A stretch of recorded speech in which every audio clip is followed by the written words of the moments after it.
1982 to 2023. It's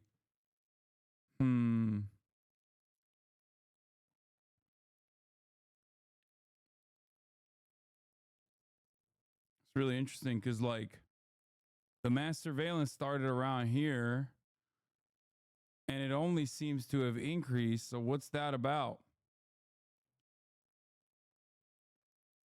That don't make no sense.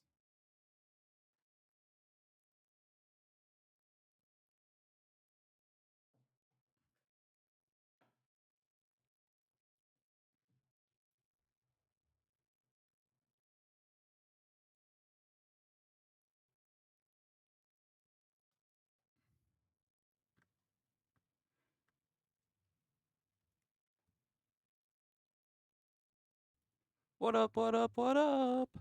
Hey guys, just look at the birds for a minute. The birds are my weight screen, okay? Just a second. It's right Yeah, here. the pidge, bird cam. I'm looking at finding an extra webcam to just have constant bird stream a mass going. shooting since 2013. The source defines a mass shooting in any single area in a public space. Okay, just give me a minute, boys. We're getting. I'm gonna get a weight screen soon. I'm telling you guys. Before 2013, it was any single attack in a public place with 4 or more fatalities.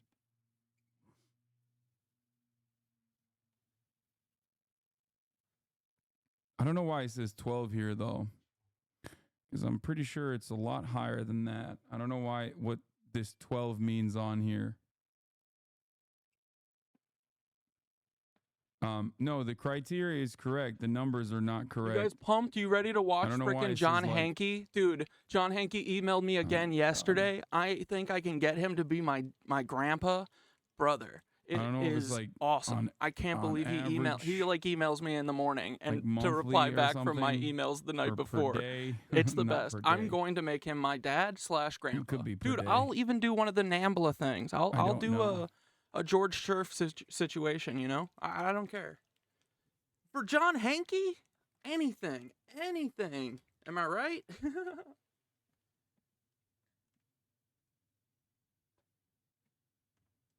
That definition for mass shooting doesn't make sense to me because it includes stuff like gang shootouts and maybe one maniac having a beef with 3 others and going at them. Wait, what? Why not? That still absolutely should... No, that's still a mass shooting. The fuck do you mean? That definitely still counts. I hope you guys are having a good day. Bro really said mass shootings only matter if it's like... Here, I'll feed the pidgeys for you. Well, a mass shooting is about fear because you have no choice in it? No, those are still mass shootings. You want to know why those are still mass shootings? Because it is still directly related to the readily available purchase of guns. The fuck? All right, ready? No choice in it. So like people that get killed and shot and killed, if they're in like the south side of Chicago, had a choice in it. And then we do sunflowers too. On top. That's the special treat. Yeah, I don't know how many mass shootings has there been in 2023? 600 and... Yeah, here, this is better. From the Gun Violence Archive. I think the Gun Violence Archive goes back to before 2013 as well. All right, boys. We're getting in here. We're getting it going. Oh yeah, I gotta shut the window. I've left this open for hours before, and the birds and the cats just don't know what to do. They're just like, oh well, I guess we pretend that you're using if the casualties are, you know. We just pretend like it's here, even though it wasn't. They didn't care. But what's up, dudes? What's up? How's everyone doing? How's everyone's day?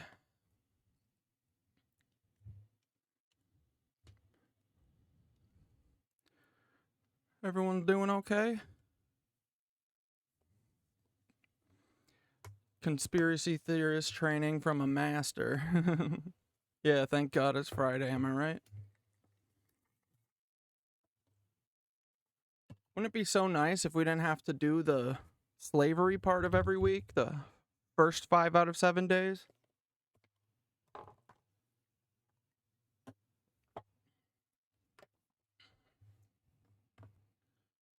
right. You guys ready to do it? What do you think?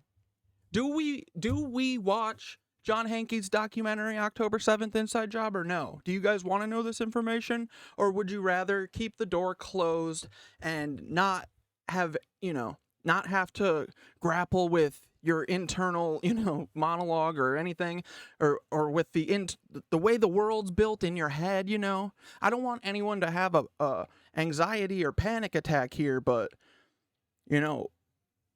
since the Nancys are controlling everything, I feel like we should do something about it, or at least talk about it, right?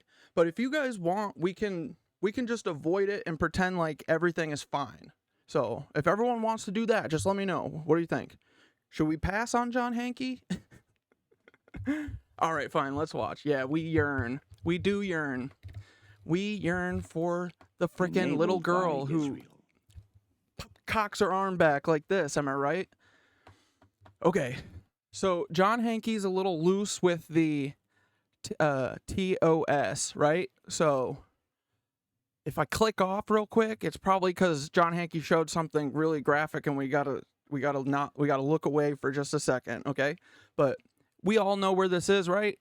We're in John Hankey's world. Boom, John Hankey.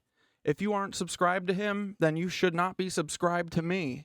Yeah, Grandpa Hankey, dude. All right, here we go. No more bullshit. Let's just get into it, guys. Let's get it cracking.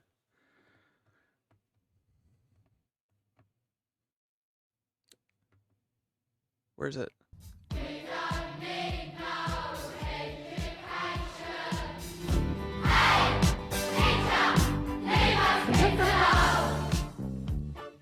Israel was completely behind the October 7th attacks. Dude. Organized, fun.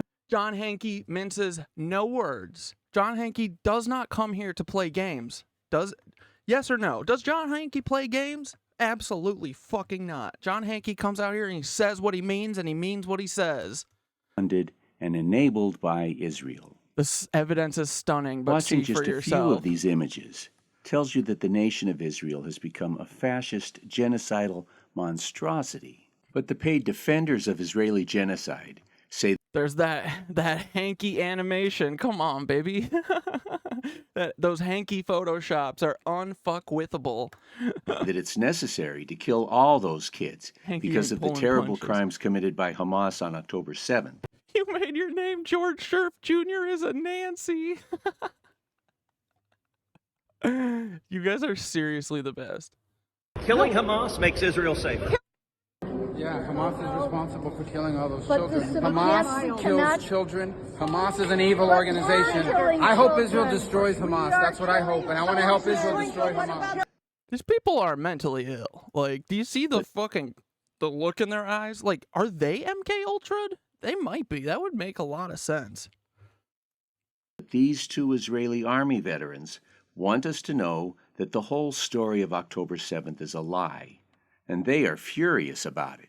Israel is probably the most advanced surveillance state in the world, and the Gaza border is probably the most heavily surveilled. I know all these things firsthand because I served on the Gaza border. Do you know how long it takes an attack helicopter to get activated and blow up any one of those tractors or pickup trucks? Less than 5 minutes. It could have been a matter of 5 minutes before the whole thing was upended. How long did it take, though, on 9/11? Do you guys remember? They got them up pretty quick, right? Because that's how they took down Flight 93 and the one that hit the Pentagon? Or wait, no, I don't think they did get... Oh, they didn't have enough time to get the jets up. I'm sorry, that's an inside job. I am an Israeli. I live in Jerusalem. I was serving in the army. I was in intelligence unit. Defense is guarded 24/7, not only by patrolling cars, not only by cameras, not only by a fence that is an electric fence, also by a laser that is activating in alarms. Nobody can cross that fence. You cannot enter unless you have help from inside. There was help from inside. This operation was not made by Hamas. The plan is to flatten Gaza. Let's talk the truth. These two Israeli army veterans are mad, and they say Israel... Yeah, dude. This is a breath of fresh air, right? Someone finally saying the truth. I feel like I haven't seen it ever. Israel's defenses should have stopped the invaders. Let's look at these supposedly impenetrable borders. Yeah, is Hamas false flag, or yeah, does it even exist? Like, it's just so obvious, like, and we know that, like, whatever is coming is going to be, like, them saying that H group is a international terror group. Like, dude, they literally only target one group, and that is I word. That's it. So I don't know how they're an international terror group, but they need it to be labeled an international terror group for when they do the Patriot Act to all of us, and, you know, because that is coming this summer for sure, for sure. Defenses. Yeah, we, you know, it's almost like it doesn't even exist. Like, where are they? How many H members has I word gotten? 12, maybe, but 40,000 children and women that they are talking about, shall we? The wall is steel reinforced concrete, 20 feet high and 22 miles long. In front of it is a minor fence, and behind it is a $2 billion electrified steel fence. Every few hundred yards there are machine gun turrets, patrolled 24/7 by soldiers, all of it backed up with an array of devices for detecting anyone approaching the fence. These devices include radar systems with cameras that cover the entire territory of the Gaza Strip, night vision cameras, of course, a system of lasers for detecting movement, super high-def cameras that can see faces close up from 6 miles away. The cameras are located atop surveillance towers. Many of these cameras are mounted in balloons, allowing the spotters to see deep into Hamas's backyard. A small army of spotters monitor these cameras. Bro, imagine having this much infrastructure and still sucking as much ass as they do. They're all shortcut takers to the core. They just think we have nukes, even though we've never admitted to them, but we have nukes, and if you don't listen to us, we will use nukes. That's the whole thing.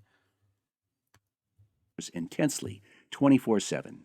And the spotters reported that they could see training camps, which are as far from the border as you can get. Before you're out of range of these cameras, you're in the sea. The cameras send a picture of any intruder to the spotters, who then send the information to the soldiers who operate the machine gun towers by remote control with devastating effect. These machine gun turrets should have... Oh, thanks for the Mala Avery. I was just gonna get it from, I got it from archive.org. Here, let's look real quick and see if they have that chapter. Which chapter? Chapter 15, Protocols of Zion, right? So I think it's in this version. What page? 267. Thanks for the heads up, though. Dude, you guys are the frickin' best. And guys, since you are the core, like, this whole thing with Operation Olive Branch is feeling, like, very targeted. Like, very odd.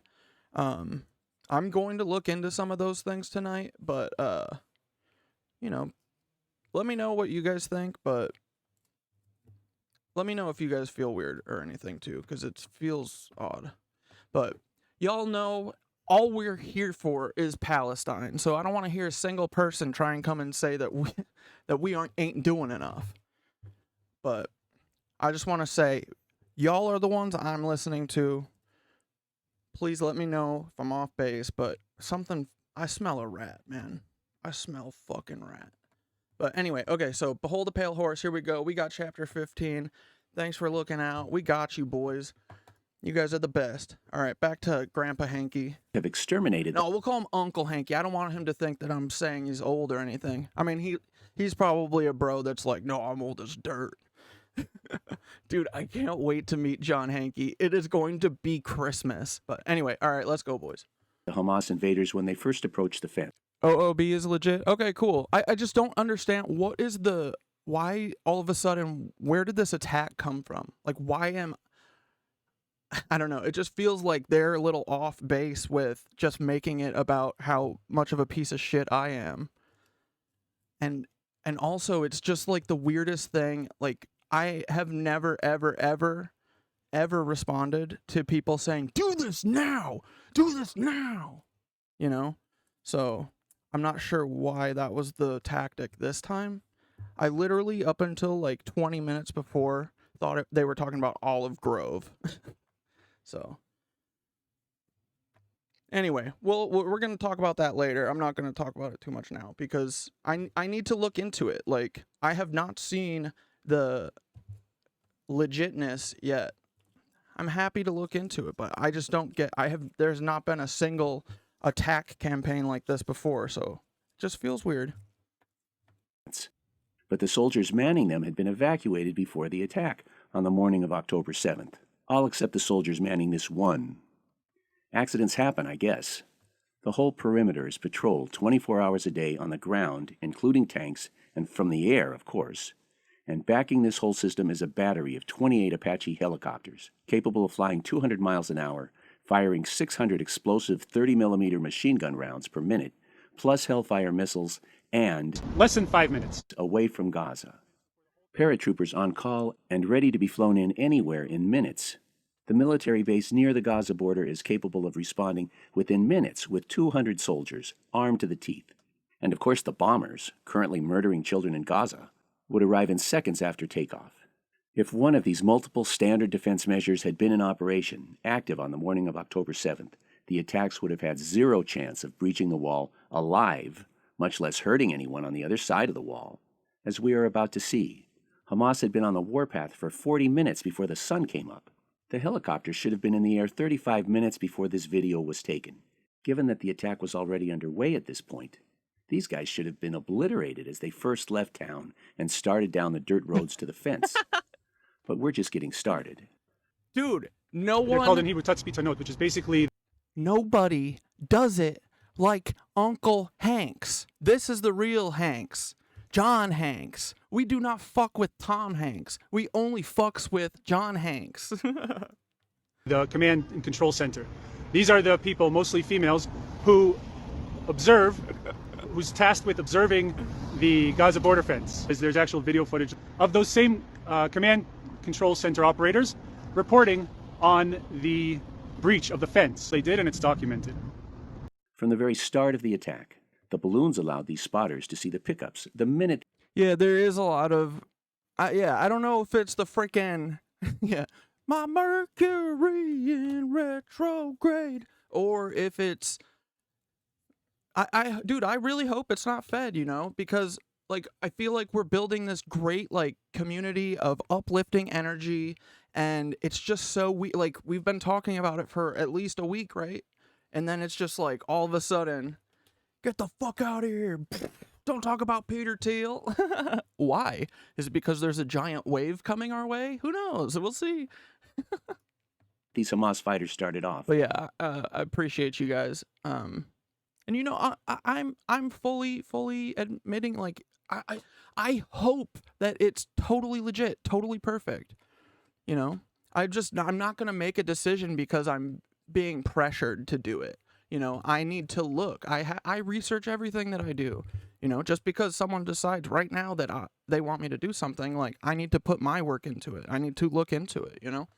So, and honestly, guys, I want you guys to see that you can say no to some stuff. It's okay. Like, we can't solve every issue, you know? I mean, like, alone. Like, it can't be on one person to do everything, you know? But anyway, I'm blabbing. From deep inside Gaza. And these women called it in. We saw people running to the border from every direction, running with guns. We saw motorbikes and pickup trucks driving straight at the fence. We watched them blow up the fence and destroy it. And we might have been crying, but we continued to do our jobs at the same time. We were taught that we would report on the incident, we would direct helicopters to the scene, and someone would come and save us. But the helicopters never came. The spotters' tiny base was overrun. 15 were killed, and 7 were taken hostages. These spotters are, of course, furious. The IDF left us like sitting ducks on a range. The spotters who had been abandoned by the Army were simply slaughtered. This Washington Post PBS documentary has something to tell us about the cameras on the balloons. Video from the attack shows one of the balloons. We were told it had been cut loose by the militants. So one of the bazillion lies Israel has told about the attack is that the spotters couldn't see the attackers because their cameras... And guys, this is the last thing I'll say about it. My biggest concern, right, is like, and my concerns are not unfounded here. Like, look at Atlanta, you know, like, this is the way I'm imagining that they're going to get their false flag done this year. It needs to be bigger than 9/11, whatever it is. So to me, all the helicopter activity along the coast, especially, you know, New York, it's at all these fucking East Coast states, right? All these East Coast cities. I mean, it's the whole coast. Like, they're doing it to LA too, they're in San Diego, all those areas. They're heavy in Austin right now. Like, the thing that they're going to do, because their goal is to occupy America, is that they're going to say that they're going to do exactly what they did in Palestine, but here. And we have been saying that they would do that, correct? Like, so my concern is that when in Atlanta, when they can arrest 60 organizers for doing bail funds, like, you don't think that they are going to be able to arrest annoying people to them if they help, you know, fund Gazans or Palestinians who they literally equate to Hamas daily, you know? And GoFundMe, like, the U.S. government can't get aid into Gaza, but GoFundMe can? Like, I just have questions, and I'm never going to make a decision based on fear and being pressured. And the fear and the pressure is making me more suspicious of it, you know? So if it's legit, I will happily share the message. But up until yesterday, I had never heard of this thing, you know? Their account is started in February 8th. What were they doing for the first 3 months? And they have 100,000. They have over 100,000 followers. In just today, they've gotten over 2,000 followers. How'd you guys do that? TikTok condones your charity? Oh, okay. So all I'm saying is I just have questions, you know, but of course, if we can do anything to help Palestine, we fucking will. So, anyway, love you guys. I know that you understand me. You're not going to go fucking mince my words. They will. But that's fine. We knew this was coming. This is always coming. They got to stop us. They don't want us watching John Hanke. Had been cut. That is a lie. The balloons were not detached. The spotters saw Hamas coming, and they continued reporting. Yeah, they're literally trying to pass a bill to just come into any New Yorker's home and take them away for quarantine.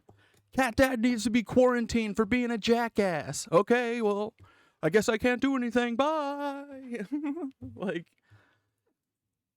you know, and no offense, but like 70,000 euros, 100,000 euros, 50,000 euros, like, that's a lot of money. Like, I don't know. Anyway, this is not about this. We're talking about how October 7th is a motherfucking inside job, boys. Hamas attacked their unguarded facility. But these Army spotters were not the only ones calling in red alerts. Israelis living near the wall heard the explosions at the wall. They saw the rockets and called in 30 red alerts.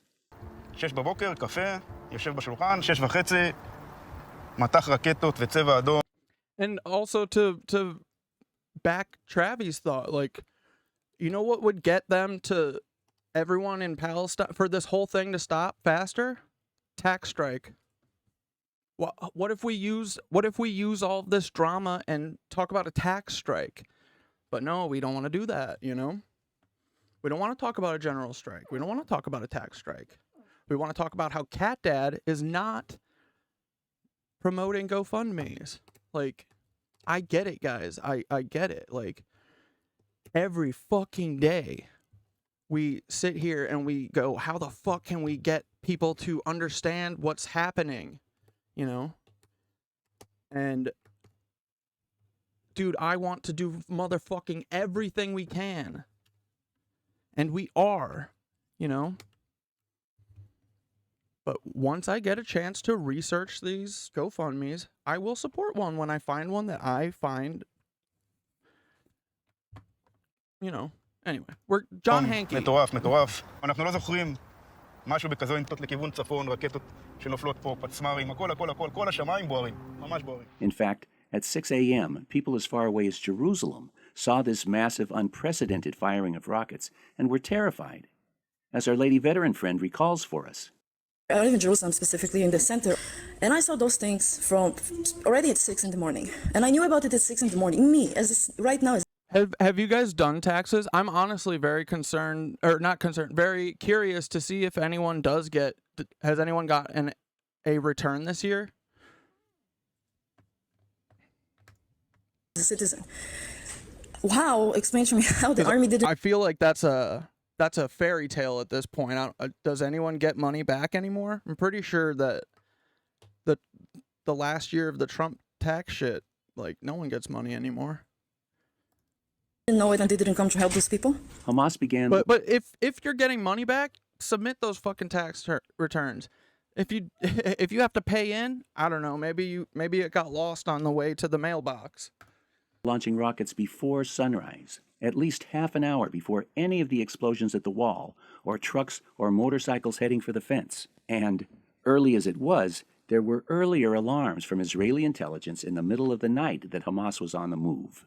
You've likely heard about the Nova Music Festival that was attacked and 350 people murdered, mostly burned alive. Lawyers for the victims have brought a lawsuit. There's much more to this story that we'll get to later, but for now, let's just focus on the fact that the lawsuit blames the army for failing to notify concertgoers when signs of a possible Hamas attack emerged late the night before on Friday, October 6.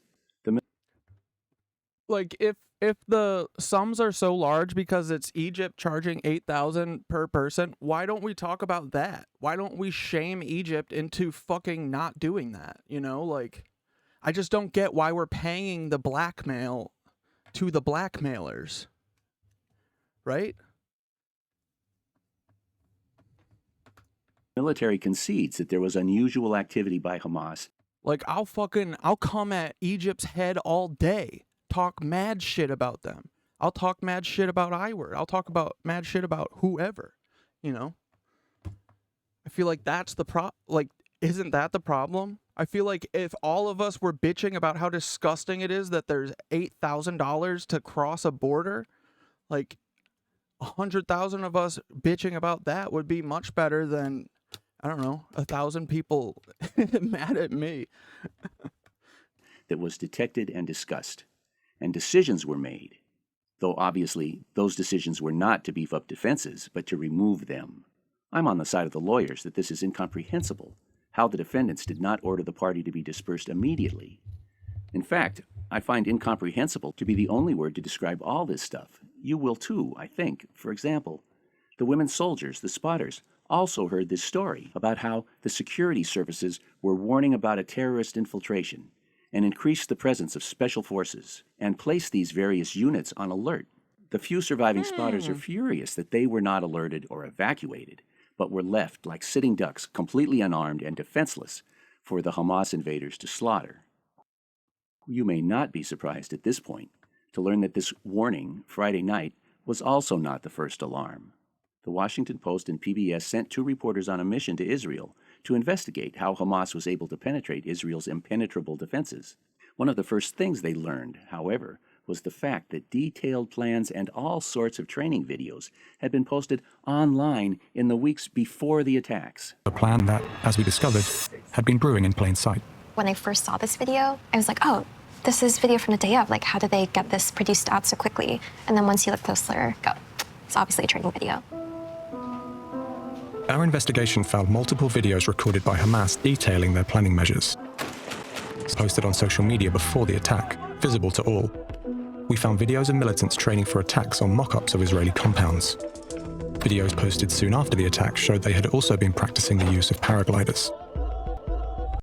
These same women soldiers, the spotters, told the leading newspapers in Israel that for a month and a half before the October 7 attack, they saw Hamas training camps where they had built an exact replica of machine gun towers just like the ones in the fence. The incidents they saw were not isolated, and they were not... Copy. I hear you, Capade. It's all love here, right? Like, I'm not trying to be mean or anything. Like, I just need to do my background in it, okay? So, we don't have to talk about it anymore today. Like, we're gonna get through it. It's all fine. Everything's fine. Like, I'm never gonna do anything just instantly anyway, so... They will get a video this weekend if everything checks out, and we're gonna watch the rest of this HANKEY video. And I hear you, Cap. I hear all you guys. Believe me, I don't want to, like, start shit either. But also, if, something's up, I want to figure it out. We gotta admit that it's a little weird that they've gotten 3K followers just today. I'm just saying, right? How? Remember when Olive Grove was real? Remember what happened to Olive Grove when they were real? I'm just saying, it's odd.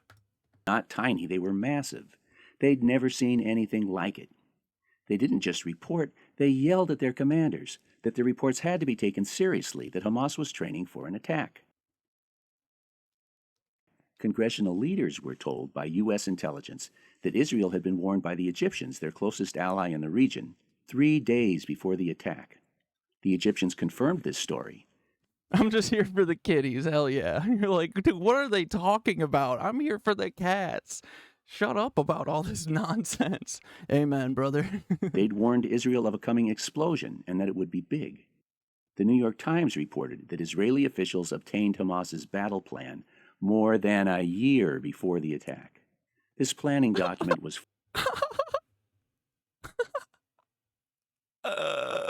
How? You couldn't prepare for this? For Israel's 9/11?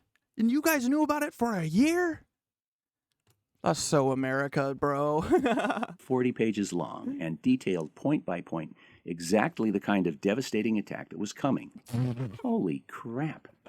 Israel's own analysts also noted the day-long training exercises that the spotters had seen, which fully matched the Hamas battle plan. This evidence was largely ignored or dismissed by Israeli intelligence and the military, our investigation found. Largely ignored. Largely is not the right word. Hell, completely is not the right word. They didn't ignore all this information that we just spent the last 15 minutes reviewing. As we are about to see, they very much responded to it by withdrawing 99% of the defenses. That's interesting. Leaving those individuals that the Israeli secret intelligence services, the Mossad, had chosen to die, completely unprotected. Lambs chosen to be slaughtered. Yeah, like, dude, this is so fucked. This is what our government does. IWORD and America are the same government. They're a government of Nancys. And look, every single one of these, every false flag, every flag of a falsity, it's got to be, well, a bunch of civilians got to go. It's just the cost. It's just the price of doing endless forever war. Come on. Are you not American? Come on, if you were an American, you would care about this. You would sacrifice yourself if you were actually American. Come on, volunteers?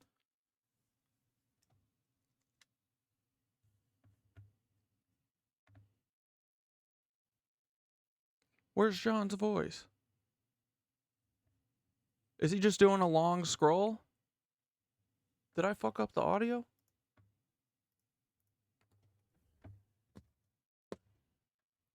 Lambs chosen to be slaughtered.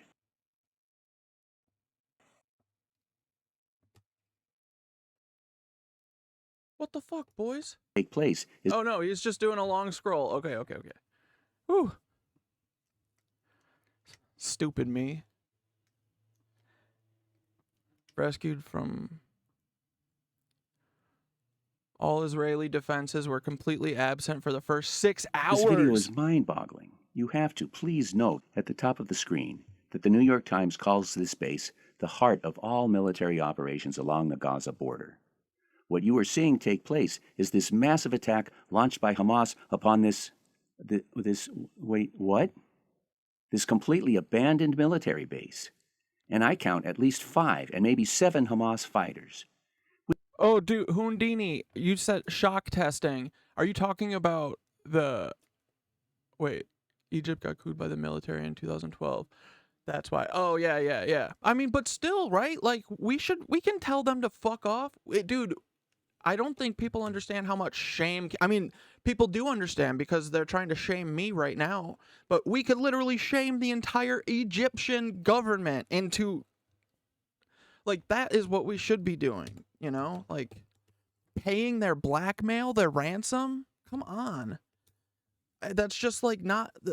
on principle, it's, like, not the right thing. I mean, dude, don't get me wrong. Like, we will get money for them if we can. But, like, the base principle of this feels, like, wrong. Like, you know what I mean?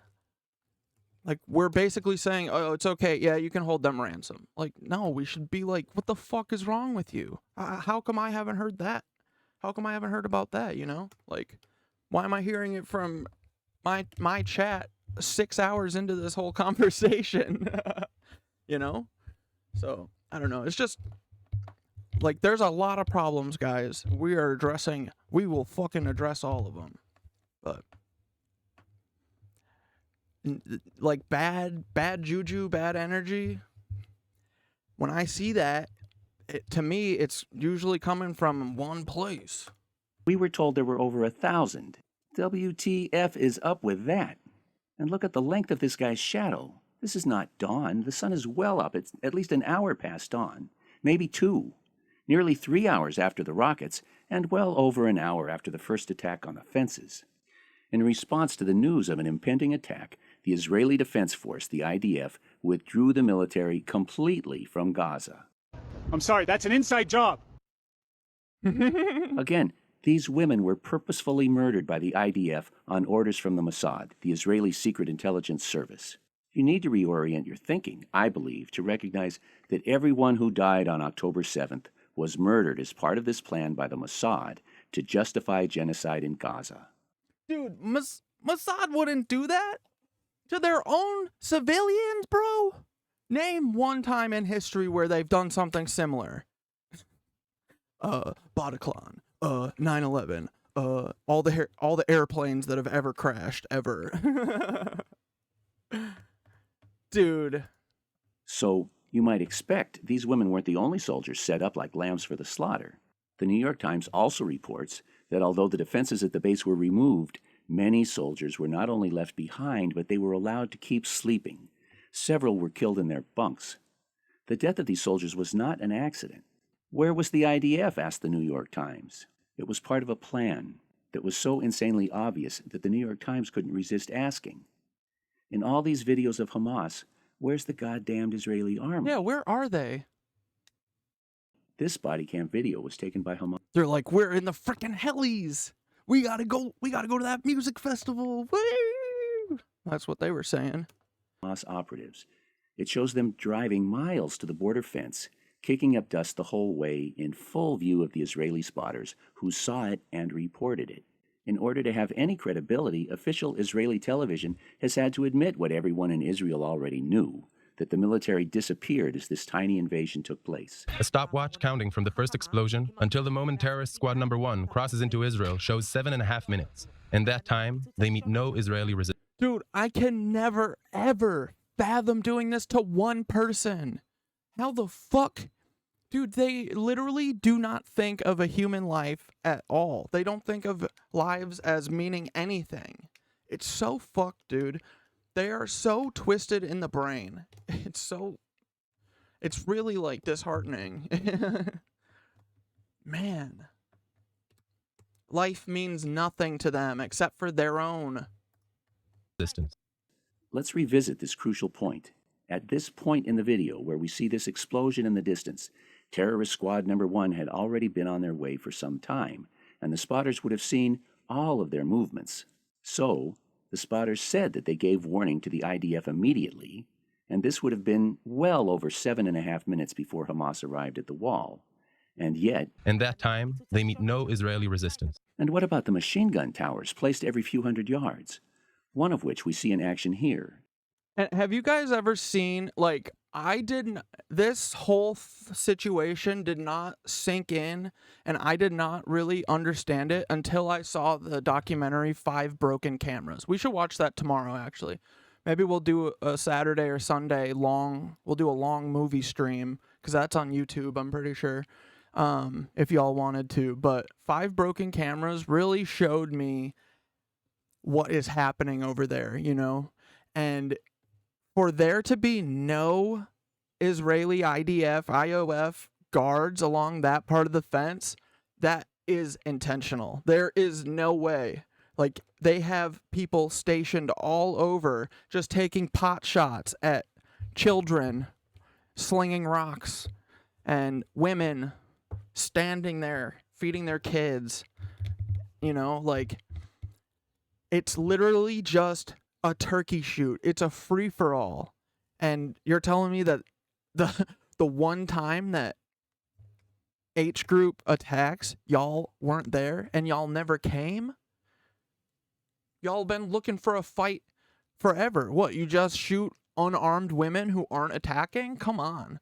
You know, you guys have been begging for this. Where were ya? Huh? Where were y'all?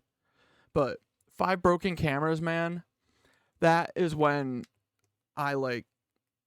that changed everything for me. So if you guys haven't seen it, we should watch it this weekend.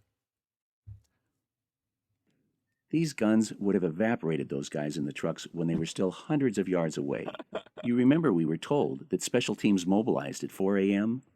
My guess is that these special teams were Mossad operatives, mobilized to remove all the soldiers who would have otherwise operated these guns.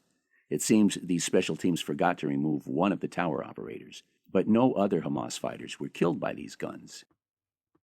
How long did this stand down last? The New York Times again tells us that after 7 hours, one reservist You're asking for the full thing of this documentary? It's John Hankey, our uncle. He's our collective uncle. But this is the October 7th as an inside job. And also, after I stream, this is always available on Twitch, I think. I think the videos always stay there. But I've also been uploading them to YouTube because I know a lot of people aren't able to catch the live stream. So I'll always post it on YouTube afterwards, too. But if you guys want to go give actual views to John, you go to his channel. It's the Real History Channel 1, I think, is his. Oh, fuck me. Yeah, Real History Channel 1, John Hankey. And come on, put us right back where we were. Don't fuck with me. These special teams forgot to remove one of the tower operators, but no other Hamas fighters were killed by these guns. How long? But yeah, John Hankey is our uncle. He's the one who did the JFK Jr. plane crash doc that we watched. He's the one who did the breakthrough JFK documentary that we watched yesterday, I think, or 2 days ago. Dude, he is going to be part of the Hot Girls Have Hobbies media empire soon enough, or I'm going to try and make him my sugar daddy or something. I'll do anything for John Hankey. Did this stand down last? But, oh, dude, I just got to always talk about John Hankey. He has 3.31K subscribers on YouTube. He's been doing this on YouTube for like 12 years straight alone. He hasn't had the nitwitches helping him. He's just been all by his lonesome. And each of these fucking amazing hour-long or 2-hour-long docs, like his JFK doc breakthrough is like the best JFK doc. And it's only on YouTube, and it only has 1,400 views. So please go give John Hankey love every second of every day, okay? Oh, I forgot to turn my chat overlay on. The New York Times again tells us that after 7 hours, one reservist paratrooper major mobilized on his own, and to his surprise, the roads were empty. 7 hours into the fighting, there was no visible military response. Good gravy. An incredible story, corroborated by this CNN footage showing that the Israeli forces arrived at this bus stop shelter right in the middle of the major Hamas activity 7 hours after the attack began. 7 hours. That must be an exaggeration, no? Incomprehensible. Yasmin Porat is a key witness to events at Kibbutz Be'eri, where 112 Israeli civilians were killed. She says it took 10 hours for the Army to arrive. Do you know how long it takes an attack helicopter to get activated and blow up any one of those tractors or pickup trucks? Less than 5 minutes. And yet, for 6 to 8 hours, Hamas wandered all over southern Israel, unsuccessfully looking for a fight. Trust me, all the vets in Israel were asking the same question. And what is the Israeli military supposed to say? Everybody, even this idiot, knew there was a 6-hour stand down. So, look, I can understand why there are so many questions in regard to the IDF and how it took them 6 hours to respond to Hamas's terrorist attack. But unfortunately... And what could the military say? We couldn't use helicopters because they didn't know who and what is going on there. Helicopter. Right. They couldn't tell that these guys with the RPGs and bulldozers were Hamas. Or these guys, or these guys, or these guys, or these guys, or these guys, or these guys, or these guys, or these guys, or these guys, or these guys. Or these fools, my favorites, parked, waiting, doing everything they could think of to attract the military. And then the director behind the camera whispers, "Psst, hey, Ahmed, run out there and pose for the camera. Now, pretend you're shooting at something. Cool." By the way, there are all these videos showing fewer than a dozen Hamas wandering around, and there are no videos of Hamas fighting the Israeli army. None. I'm just saying. These two Washington Post reporters made a big deal about Hamas blowing all these narrow holes in the wall. It took them only minutes. And then we are treated to this very short parade of at least 8 Hamas people walking single file through these narrow openings. But after these guys go through these narrow holes, then what? Do they wait for the bus? Hitchhike? These holes are useless if the trucks can't get through. There's something fishy going on here, right? Hey, look at all these completely useless holes the amazing wizards of Hamas were able to magically make. Ooh. This is all smoke and mirrors, misdirection, to distract you from the nearly obvious truth that the trucks went through a gate. Israel, you see, built a 20-foot-high wall, 22 miles long, with a gate right in the middle of it. And then they left this gate completely undefended. At the risk of repeating myself, what the frog? And look at the welcoming committee that received these 2 trucks, carrying 1,000 soldiers each. Mossad operatives opened up gates in the wall to allow the trucks through. You just saw it. They opened up gates in the wall, and then they guided the Hamas trucks through. That's how the trucks got through the wall. Good luck finding that fact anywhere. Go pay for this video right now. There was help from inside. This operation was not made by Hamas. This operation was an operation that was an excuse for a bigger cause. Jeffrey Sachs is a world-class economist, a UN official promoting sustainable development, a Columbia professor, and an important truth teller. What is one of the dark truths that is known to experts and should be known to the public is Netanyahu played with Hamas. He built Hamas. He supported Hamas. He gave Hamas the base in Gaza because he wanted to weaken the Palestinians in general, because he's been playing a game all along to avoid a Palestinian state. Dude, I bet, in my opinion, that he is literally the person who directed the 9/11. Like, he loved 9/11. He talked about 9/11 before it happened. He basically admitted as much, right? Like, come on. Doing 9/11 gave I-word everything that they ever frickin' wanted. And America. And they're the same. You can read about this everywhere now. This is even told by his own political associates. Let's start with this one point. You can read about this everywhere now. This is even told by his own political associates. Sachs is a very well-respected, established policy advisor. John Oliver is surely less serious, but he's much more mainstream. He wins the Emmy for his category every year. And listen as he makes all the same points as Professor Sachs. But Hamas branded itself as the party of resistance to Israel and undermined the peace process with a long series of attacks and suicide bombings. Oh, hell yeah. We can make a book thread on the Discord for sure. Hell yeah, dude. We can do whatever y'all want. And I also have a book list that's on my link tree, but I need to add a couple new books to it too, because y'all have given me a lot of good books. Like, Behold a Pale Horse. I can't wait to read that. Secret Weapons is going to be incredible. Oh, dude, I wish there was a 900 hours in a day. Yeah, Nettie's brother died in a battle to recover a hijacked plane in, like, Uganda or some shit. Yeah, I've heard a lot of people speculate that, like, that's where, like, that's he's just trying to get revenge for his brother. Like, he is a racist. He hates Palestinians because his brother was killed, like, while they were doing a military operation. You know, so like that's what I feel like all this stuff is. Like, all of our lives are up to the whims of a couple people and whether or not Neti Pot had a good day or not, you know? Oh, he didn't. He has a blood feud against Muslim people because his brother was killed in a military exercise that they shouldn't have been doing, you know? So now we all have to suffer because Neti Pot had a bad fucking time, you know? Like, we shouldn't have all of their whims should not ripple down and affect us. Like, it's insane. Netanyahu's political career. But yeah, of course, they're all just like,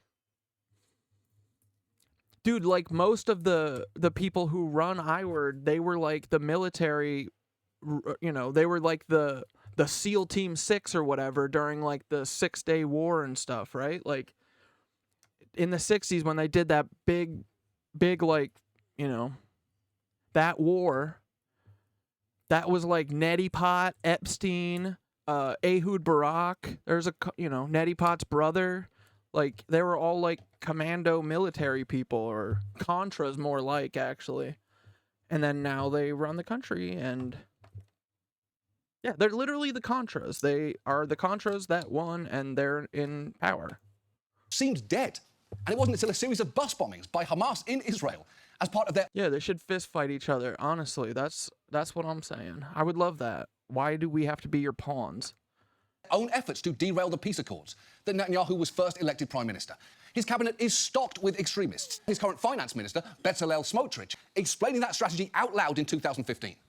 The Palestinian Authority is a burden, and Hamas is a terrorist organization that no one will recognize, and no one will give it status in the ICC. What the fuck do you mean? It's literally denoted as an international terror group, is it not? What more do you need?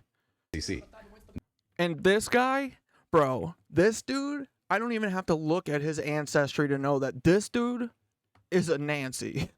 I mean, you don't have this kind of aggression and this kind of ferocity and fury without being a little bit of a Nancy, you know? So... No one will let them lead a decision in the Security Council. The main pitch we are playing now is international delegitimization. Hamas, at this point, in my opinion, will be an asset. Hamas is an asset. And for years, Netanyahu's government was actually allowing suitcases of cash to be delivered to Hamas.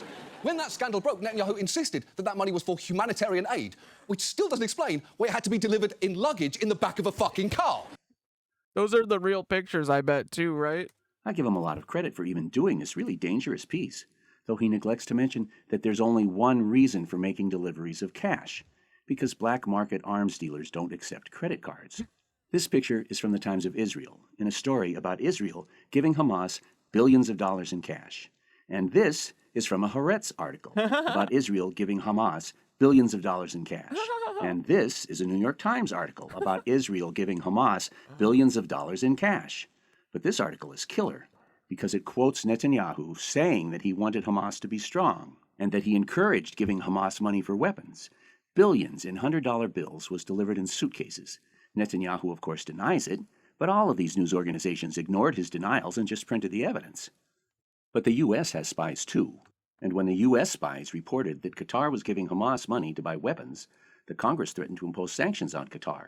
But Netanyahu sent his Mossad boys to meet with the congressman, and the Mossad spooks gave the congressman a nod and a wink and told them to back off, which they did. These billions in cash...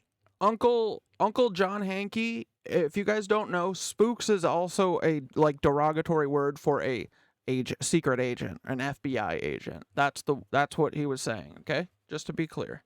I didn't know that many young people don't know what an old person, you know, not an old, John's not old. You know, a guy with a more, what's it called? A wizened man would say spooks for like an FBI person. Payments were approved at the highest levels of the Mossad. David Barnea, the Mossad chief, welcomed the money. The Qatari bagman was escorted into Gaza by Mossad agents, and the chief of Mossad approved these payouts right up until a few weeks before the October 7th false flag attack. Of course the money went to buy weapons, and the Mossad knew it. Every Israeli with any intelligence... Oh, wait, shit, where'd it go? The UN recognizes H as a resistance group. Oh, okay, cool. Gotcha. So is it just America that's saying that Hamas is an international... Like, I feel like I read that somewhere yesterday, that Hamas is recognized as an international terror group, but maybe I misunderstood. Knew the money was for weapons. Of course it was, and of course they knew. These pictures were all over the internet. That's what some of us call an inside job. Didn't the Israeli army in those 10 or 11... Dude, I thought for like my whole life, you know, up until a few years ago, I had heard of Palestine and Israel, and it wasn't until a couple years ago that I actually like read about it and understood it finally. But dude, for most of my life, I stopped listening to Pink Floyd because I heard that they were anti-Semitic. And I didn't know at the time. But you see how powerful that is? Like, he's not anti-Semitic. He is just against apartheid states. Go figure. Camps here, the bangs, when they blew up whatever they had to blow up to get across the border. There's something very fishy about that. Speaking of fishy. Spooks are also sometimes the first person to check your pulse when you're publicly executed. Yeah.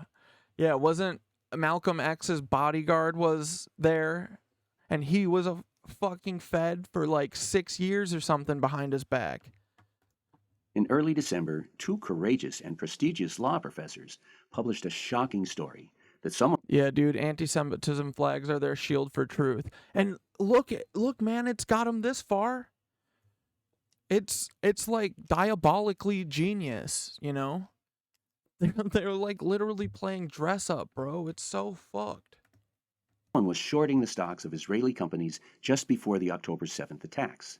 That is, on October 2nd, millions of dollars in bets were being made on dozens of Israeli stocks, betting that they would go down in the following week on dude, dozens of stocks. The bets on just one of these dozens of companies made the criminals $10 million.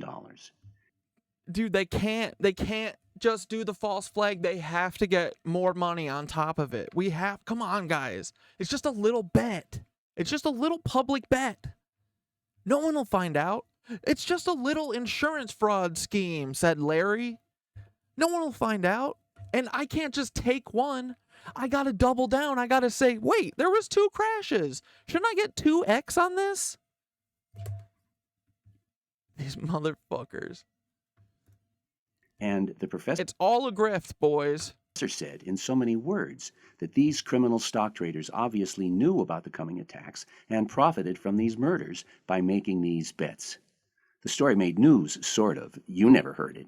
These 2 heroes told CNN that what they found was the tip of the iceberg. CNN looked for someone to criticize them, but all they could find was this Yale law professor who called the article shocking and called the evidence in the article strong. Reuters interviewed the head of the Israeli Stock Exchange, who told them that there was nothing unusual in the number of bets being placed against the market, nothing to see here.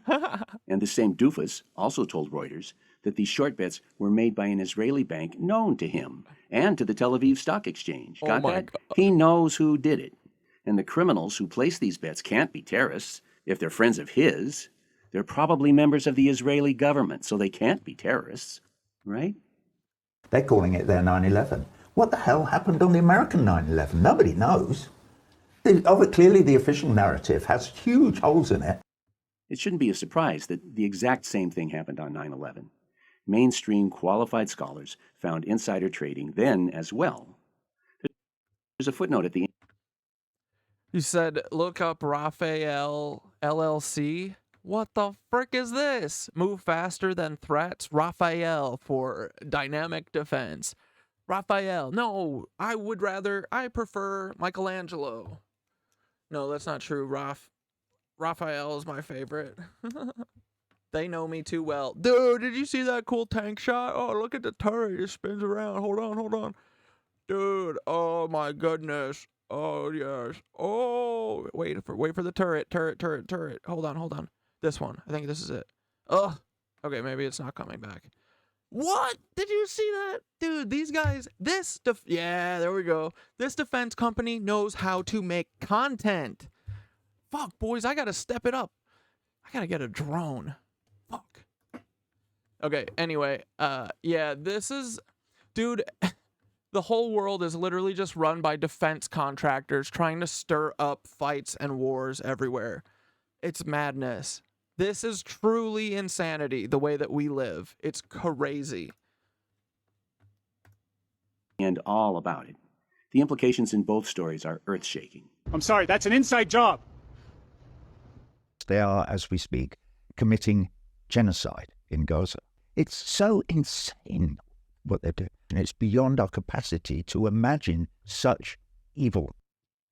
We've seen that so much of what... You found the guy who designed the first Israeli rocket died in a plane crash? Go figure. I love that. Dude, these plane crashes, they think we're so dumb. Like, brother. We have been told was a lie. Oh, and guys, just so you know, the 2 videos that I was doing with Matty Ice, where we were talking about JFK Jr.'s plane crash and how he was saying that JFK Jr. might have faked it and maybe he's hiding and maybe he's going to come back and strike all of his enemies. Both of those videos got taken down. I'm just saying.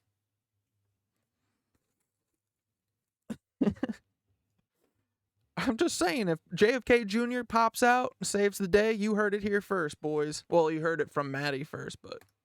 Throws doubt on all the stories we've been told. Like that Hamas killed all these civilians. Obviously, we can't believe it just because the Israeli government said it. So let's have a closer look. I hope you'll notice that Hamas had no motive to kill civilians, or soldiers for that matter. They wanted hostages, to trade for the estimated 10,000 Palestinians held captive by Israel. For Hamas to kill civilians would only help the Mossad and the Zionists to justify their genocide. The Mossad brags about their operatives inside Hamas. And these Mossad operatives are the only ones who would have had a reasonable motive to wantonly kill civilians in the name of Hamas, as we see here, throwing a grenade into a bus station shelter full of peace-loving fans from the music festival. But this leader of Hamas says they had no... Drone footage of the rooftop guard in progress, then saying, "What up to Panda?" Dude, that would be sick. We do got to get a drone. I got to take the rooftop garden stuff down too, because they said that 4 buckets and a couple PVC pipes would definitely make the roof collapse, which I feel like is a bigger problem than my buckets. But hey, that's just me. Intention of killing civilians. His saying so is worthless, of course. And they're raising the rent. I asked them, or I'm gonna ask them, what's the rent going up for exactly? What were the improvements y'all made? I've been here for 12 fucking years, and the rent has gone up $1,300 since I moved here.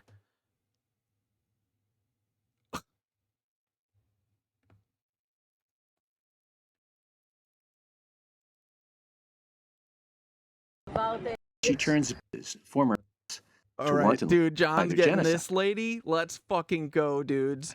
Remember this lady that grabbed her H-member group's hand and said, "I love you."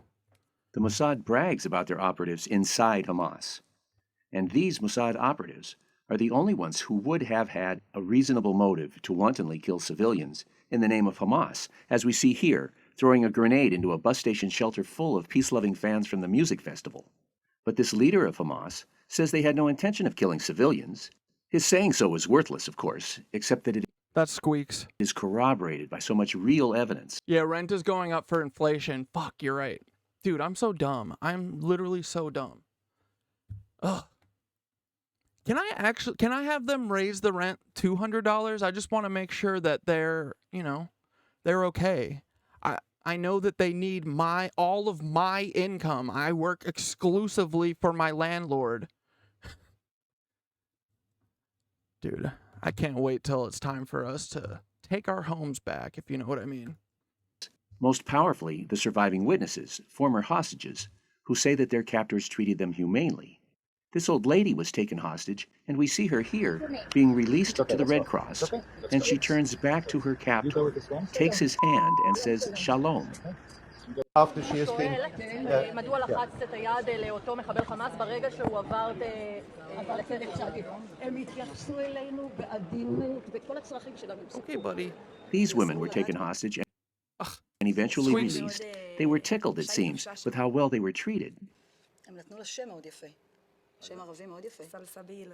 זה מים. זה כתוב להם בקוראן, מים מתוקים כזה. This girl has a crush on her captor. It's water. It means water.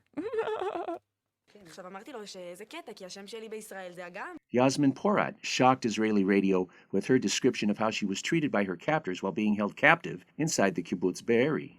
הולכים להיות בערך כ-12 בני ערובה. הם מתעללים בכם או שהם... הם לא מתעללים בנו, הם מתנהגים אלינו בצורה מאוד אנושית, זה אומר שהם שומרים עליהם.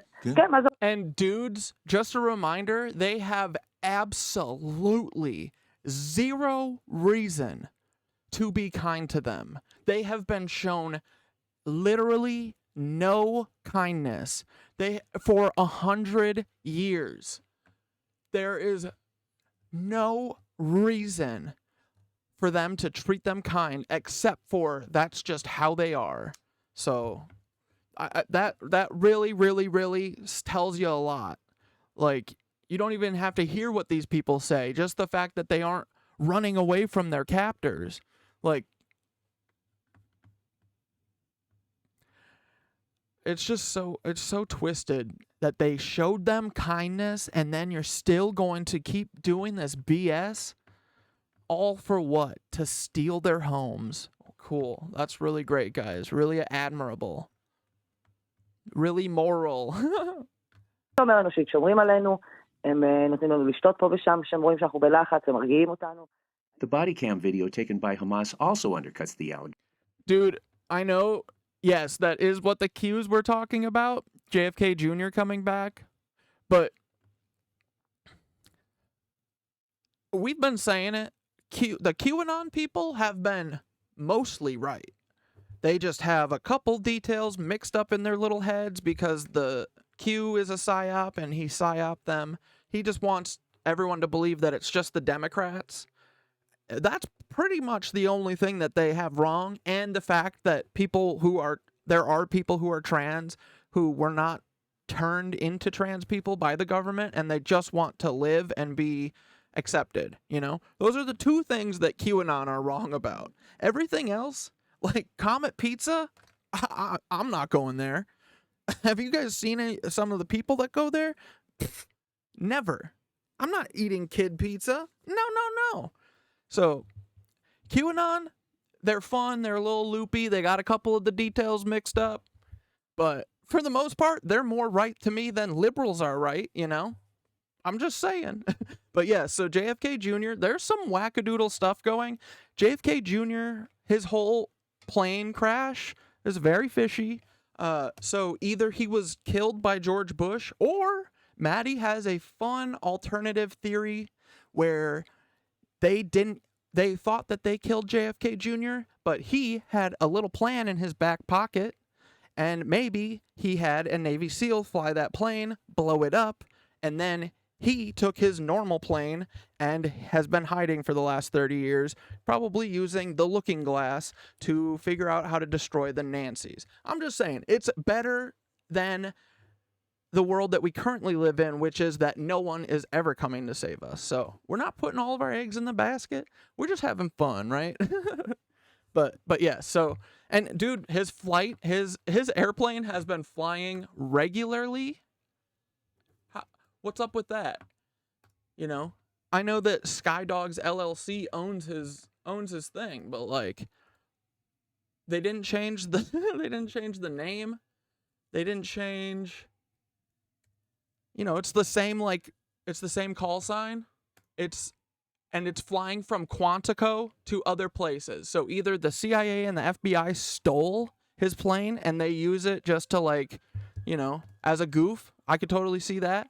Or maybe, I don't know, JFK is hiding and he's going to come and get rid of all these Nancys. If there's one person that I could see doing that, it would be the guy whose dad was the president and was assassinated on live TV, and then his uncle was killed, or not live TV, it wasn't live, it was in broad daylight during the day, but You know what I mean? Like, I could see Jackie Onassis being like, okay, go protect my son and go do the, go do like the Batman training, like in Batman Begins, you know?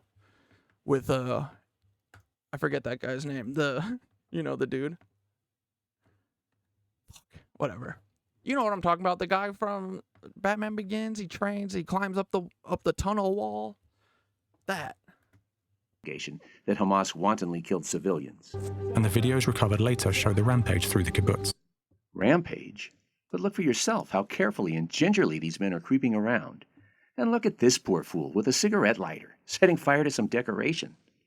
This old man says Hamas occupied his house with him and his wife inside for hours, and then left it looking like this, totally ruined?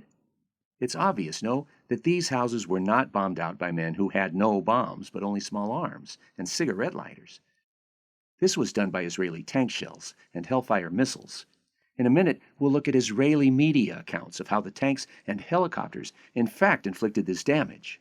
Most of the dead... Yeah, have you guys seen that clip? There is a list. That guy, he himself, isn't it him? He's just like, oh yeah, we shot tank. We shot tank into a family home. We thought it was Hamas, but it was 11 Israelis. Dead were found under the rubble of these bombed-out houses. And to what purpose did Israel blow up these houses? With over 100 civilians inside, except as part of a plan. To kill these civilians, and then to blame their deaths on Hamas, and to use this wanton murder by Israeli soldiers of their own people to justify genocide against Palestinians. Another point made by these videos is that these Hamas fighters seem to be wandering. They shoot carelessly at a passing car, but this seems random and careless. And what are these guys looking for? Like everyone else, they're looking for Israeli soldiers to fight.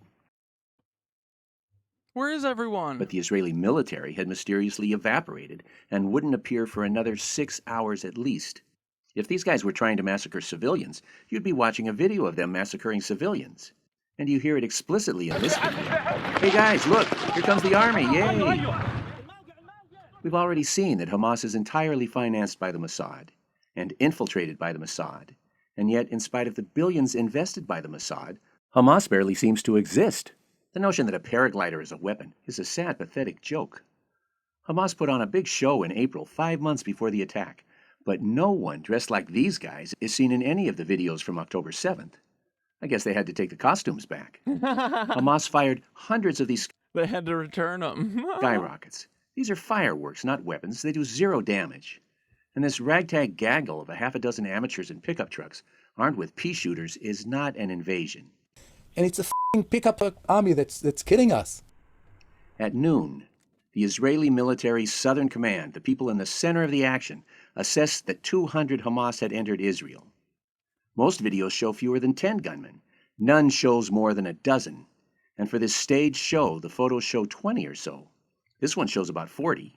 My estimate, based on what I see in the videos, is that there were fewer than 50 altogether on October 7th. And it's a f***ing pickup army that's killing us. A kibbutz is a commune. The residents are communists. They are the left wing of Israel. They believe Israel can live in peace with Palestinians by helping the Palestinians form a Palestinian state. These peaceniks are hated in the extreme by Netanyahu and his gaggle of racist, bloodthirsty uber-Zionists. The Nova Music Festival also was a peace festival, attended by the younger kibbutz crowd. There is no group of people on the planet whom Netanyahu would rather see dead. I'm not a fan of numbers games, especially where the numbers come from sources I regard as liars. But the numbers from the lying Israeli government are all we have to work with.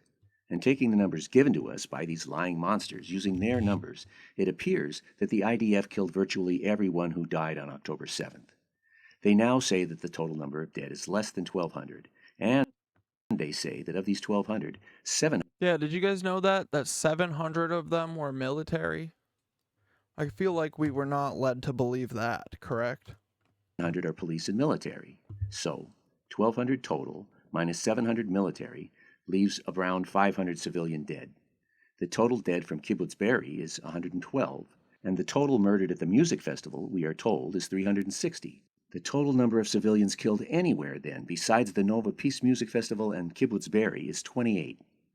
This little numbers display suggests then that all the Hamas fighters we've seen, roaming all over southern Israel, shooting randomly at civilians to get them to call the police, and all of the hours and hours and hours of unhampered wandering and shooting, this math display suggests Hamas killed something around 28 civilians, which corroborates what the Hamas spokesman said about not killing civilians, and these numbers corroborate what our 4 former hostages told us. In fact, each fact corroborates the others. We've already seen that Hamas did not have the weapons to destroy these houses.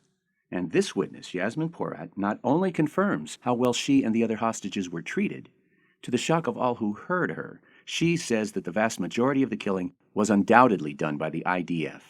ואחרי שעתיים שאנחנו נמצאים שם עם החוטפים, מגיעה המשטרה, מתנהל קרב ירי שהמשטרה שלנו מתחילה אותו, ויש 5 בני ערובה ששוכבים או 6 על האדמה בחוץ, ממש כצאן לטבח מול הירי של הימ"מ שלנו והמחבלים. הטרוריסטים ירו בהם? לא, הם נהרגו מהחילופי ירי, תבין שהיה חילופי ירי מאוד מאוד קשים. זאת אומרת, יכול להיות שזה כוחותינו ירו בהם? חד משמעית, הם חיסלו את כולם, כולל הבני ערובה, כי היה שם חילופי ירי מאוד מאוד קשים. אבים של טנק שירו לתוך הבית, זה בית קיבוצי קטן, זה לא איזה, רואים את זה. 2 tank shells were shot into the fucking house. That's what that one dude said. What, little Sweet Pea, the guy with Popeye's baby's haircut. חדשות. כן. זה לא מקום גדול. וברגע הזה כולם נהרגו, היה שקט. כולם נהרגו. מהחילופי אש. מהחילופי אש, כלומר, יכול להיות שגם זה מאש כוחותינו? חד משמעית. כן? This is worth repeating, but let's definitely not miss her confirmation. She keeps saying, she's not saying, I think so. She said, undoubtedly, 3 times. 3 separate times she said, undoubtedly. That a tank destroyed the house that she'd been in, and everyone in it. And finally, Haaretz, the most respected news source in Israel, interviewed a witness from the same kibbutz, and, according to the newspaper and their witness, 2 days after the attack started, the tank commanders decided to shell the house and kill all their occupants. The price for this decision was terrible, at least 112 people. Right here at this one kibbutz. They couldn't wait them out because, you know, murdering their own people and blaming Hamas to justify genocide in Gaza, that's how they do it. It's kind of their thing. And it's beyond our capacity to imagine such evil. That's what I'm saying, bro. That is what holds all of us back from fucking actually doing anything about this, is because we are fucking naive. We are so fucking naive to how depraved these motherfuckers are, dude. You know, we could never fathom knocking 3 buildings down with controlled demolitions and throwing 2 planes at them. We could never fathom that because we aren't sick. We aren't fucking twisted in the head, you know? So, but we need to get everyone to realize we can't be naive anymore. We have to fucking stop this shit. And that is going to take everyone pulling their goddamn head out of the sand. Stop being a bird. You're not a bird. You're a person. You're a dirt monkey. You are not a bird. You're not an emu. We do not hide when shit gets hard, right? We move forward and we dole out consequences to the motherfuckers that need them. That's what we do. Now let's remind ourselves that lawyers representing 42 survivors of the music festival are suing the military for failing to notify the concert organizers that the... Dude, did John must not have that. Do any of you guys know the clip I'm talking about where the maybe it's not that there is a list, but he's one of the dudes that we've recognized, right? And he's like, "Oh no, we should tank mortar shell in there." And it's that fucking house that John was looking at, I'm pretty sure. Maybe he didn't see that clip. Fuck. If you guys have that clip, send it. Night before, there were signs of a possible Hamas attack. The lawyers learned that the top security officials held 2 emergency meetings at 3 a.m. on Saturday, 3 hours before the rockets announced the beginning of the Hamas attack, the Mossad operation. The lawyers wrote that this failure was incomprehensible. Well, they hadn't seen this video, which I think makes this failure completely comprehensible. And it's beyond our capacity to imagine such evil. Not anymore, it's not.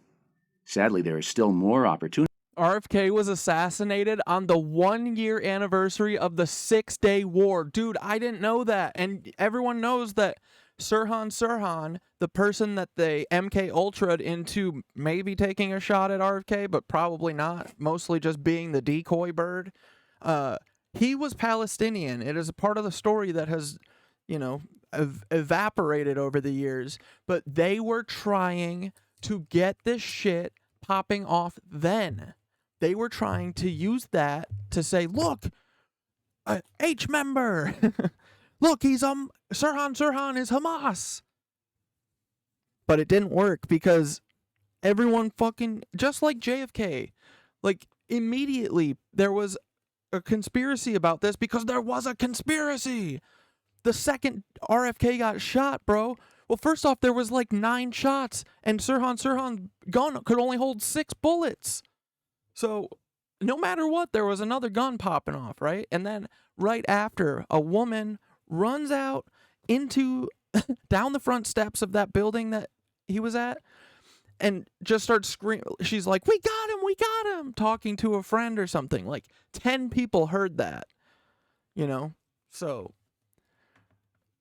dude, I didn't know that it was on the 1-year anniversary. That's a great catch. Good job. I'm gonna write that down because yeah, they were trying to pin this on Palestine then. RFK. Opportunities for us to learn to comprehend such evil. You see, with all these reports of an insane increase in Hamas activity near the border, only 2 days before the festival was planned to start, the location was moved right up to the border. And, it seems, all the local military people in the Gaza division opposed holding so large a festival so close to the Gaza border.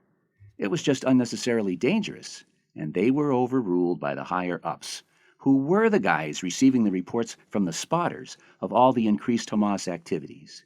We've seen all this evidence showing that Hamas doesn't kill civilians, and that the IDF does kill its own, firing tank shells into houses full of hostages, deliberately leaving their women spotters like lambs to the slaughter. And as the weeks passed, insanely incriminating stories continued to come out. Yeah, I agree, Freckle Poet. I think JFK was the nukes. That was a very, very, very big part of their plan. Especially in the Hebrew language press about the slaughter of festival goers by the Israeli helicopters. The command to attack and slaughter civilians came from the military's high command. In an interview with Israel's Mako news outlet, one Apache pilot reflected that he knew that many of these vehicles may have contained Israeli captives, but he chose to open fire anyway. The Apache pilots testified that they fired a huge amount of munitions, emptied the belly of the helicopter. That's crazy, right? To just fucking unload, and you're not even in Palestine. You're in I-Word. You're at an I-Word music fest, and you're just gonna fucking unload? Helicopters in minutes flew to rearm and return to the air again and again. The Apache helicopters appear to have focused on vehicles from the Nova Electronic Music Festival and attacked cars with apparent knowledge that is. And yeah, dude, think about who they targeted. Nettie, like, think about the people that you know that go to EDM dance, music festivals. Like, they're all usually kind of the free love hippie type that are probably like, no war, no, peace. This is what they always do. This is why Paul Wysopal and Omar Mateen did the Pulse nightclub shooting. It's because all of these annoying ass people who are always like, oh, stop being racist. Oh, I don't want to go to war. I don't want to do World War III. It's always these either gay people or trans people, all these people who know what it's like to be ostracized and to be treated poorly. These annoying ass activists are always like, stop.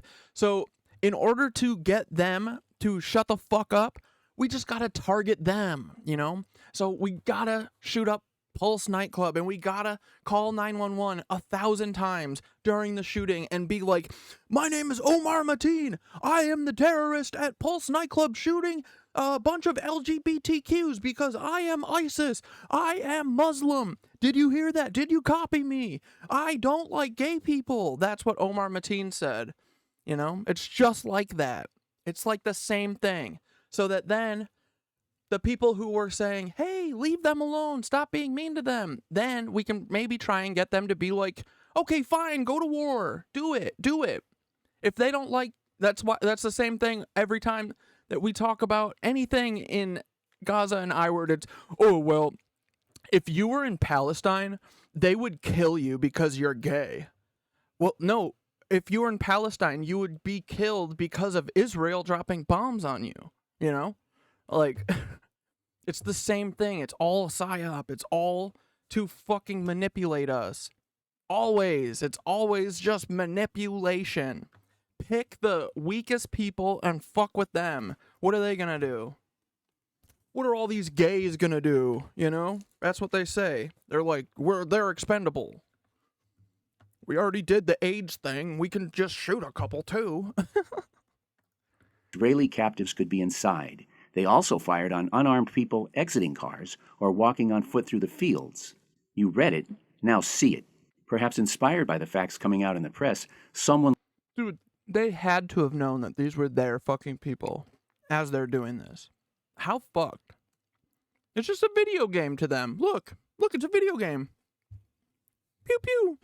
It's fun. It's Fortnite. Leaked a few seconds of camera footage from one of the helicopters showing exactly what we just read. These are civilians trying to escape in their cars and being fired on by... Wait, are you saying they did the music festival like I-word? Yeah, that music festival wasn't supposed to be on that day anymore. It was supposed to, because that was a Friday, right? The music festival was like... did they start it early, or they had it go one day extra? I feel like it was supposed to be like Saturday, Sunday, or no, I feel like it was like Monday to Thursday, and then they added Friday or something. Either way, that festival wasn't supposed to be on that day until like a week or so before when they added it. So yeah, of course, this whole thing is a false flag, right? We see that? There's no one in here acting real. If this was real, where's the fucking IDF? You guys are just gonna let them run rampant in your city for 6 hours? Dude, if we go protest on the street, 300 cops will beat the fuck out of us. But you're gonna let people drive around with assault weapons? A helicopter with Hellfire missiles. The people you see on the right were lucky enough to get out before the helicopters arrived. But you can recognize that they're the same concert goers as the people on the left. This inconceivable video gives important context to this inconceivable quote from an Admiral Look at Daniel... that! Those are all their cars? Bro. Hagani. There were hundreds of deaths, including many terrorists, or... Like, they didn't even dress their helicopter up? They didn't just put a big H on the side? or maybe some terrorists. There weren't very many in the first place. And look at all the cars the helicopters incinerated. Hamas could not have done this. Hamas couldn't even have sat in these cars. There weren't enough of them. This was a massive slaughter of Israeli liberals, peaceniks, music lovers by the extreme right-wing Nazi government. But let's go back to this photo. It is, I find, the most commonly used picture from the music festival, and it may be the only one showing unburned cars. But now, with all this background that we've been developing over the last 40 minutes, and with a little close examination, we can reliably infer that these cars were assembled here for this photo by the Mossad. I mean... Dude, John be taking big swings, am I right? I love John. Look at these burnt patches on the ground. Indisputably, there were cars here which were burned by explosive helicopter fire, which made these burned patches. But where are the burned cars that made these burned patches? They're gone. Dude, everything is it's Zollywood, am I right? It's Zollywood. Dude, every accusation is a confession. They say Pallywood. Oh, it's Pallywood. Oh, it's all the Palestinians making everyone feel bad for them. Oh, it's just making everyone feel... They're manipulating your emotions. Oh, they're manipulating. Dude, look at this shit. Look at this. Zollywood. Zollywood is real, unlike Pallywood. And these unburned cars are now here. There's something fishy going on. Obviously, the burned cars that scorched these burned patches have been removed, and these unburned cars have been positioned, Dude, staged yes. in this... carpe, was it, they were just, yeah, they were just carpe diem. They were just, or carpe demi. They were just waiting for people to run to their cars so they can light them up. Yes, the fuck they were, bro. It's where's daddy? Where's daddy's car? Right? It's fucked, dude. They're so twisted. This photo, which, as I say, has been widely promoted. It would be stupid and irresponsible not to conclude at this point that the staging, the removing of the burned cars, and the repositioning of unburned cars was done to hide what really happened. Of course it was. The IDF helicopters arrived and slaughtered the last 360 people trying to leave. An unstaged photo taken right after the helicopter attack would show these burned-out cars lining the road, with burned-out festival-goers inside them. So the Mossad had to completely deconstruct and then rebuild the scene and then photograph it, which is what they obviously did here. To me, this analysis feels like an indisputable fact. And now we can piece together... Dude, John is on it. This man is incredible. Just give ABC to John HANKEY. Why they did or it, CNN. Now that we know the incredible crime they are covering up. For the plan to succeed, hundreds of Israeli civilians had to die, and hundreds hadn't yet died anywhere else in Israel before the helicopters arrived at the music festival. For the plan. Dude, the more I'm thinking about it, the more this just feels like a hit, right? Dude, this is starting to feel like Helena Hutchins at this point. You know what I mean? Like, it's starting to feel like this was the point.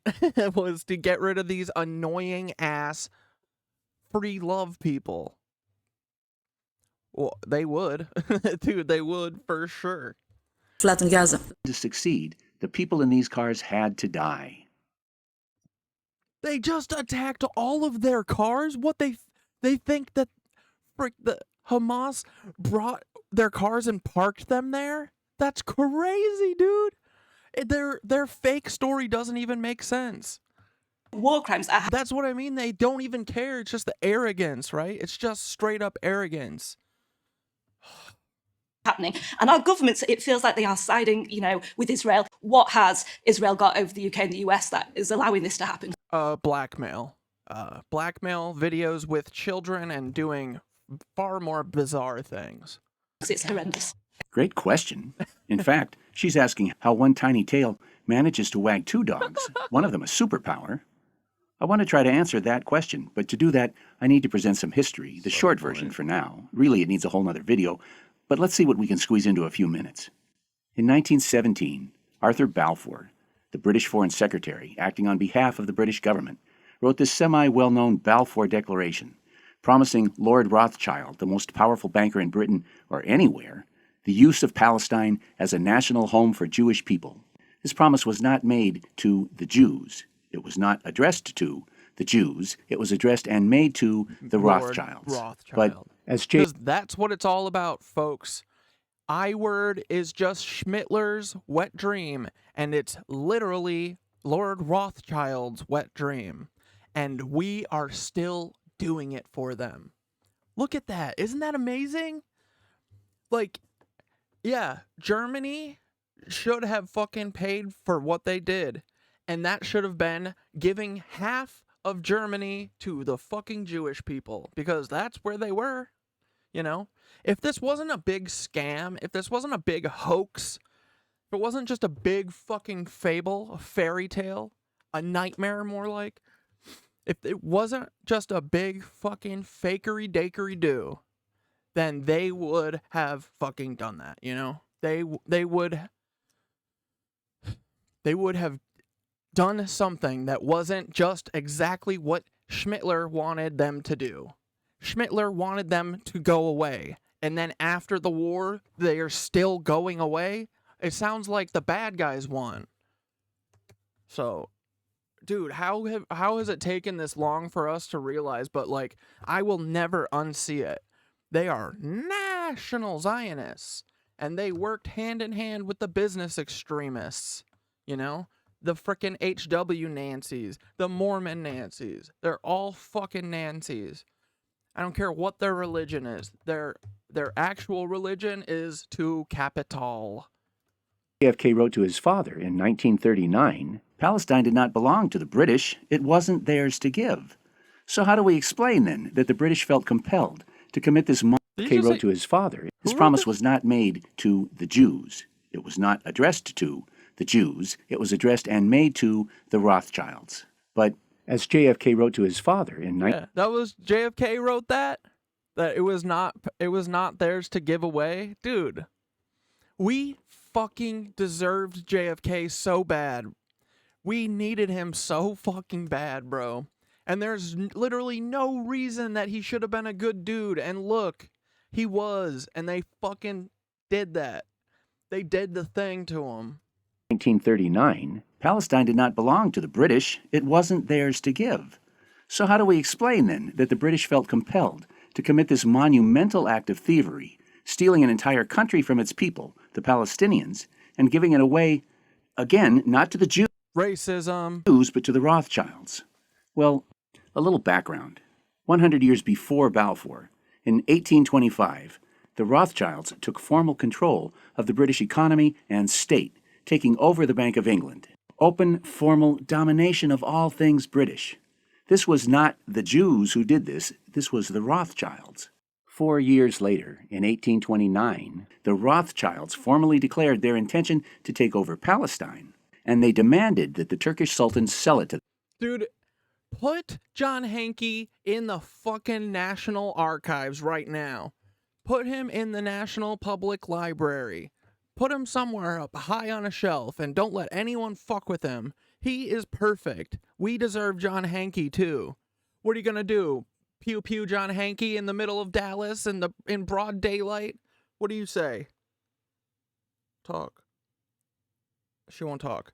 She's embarrassed. She's nervous. But yeah, what are you gonna do? Dude, John Hankey, national treasure.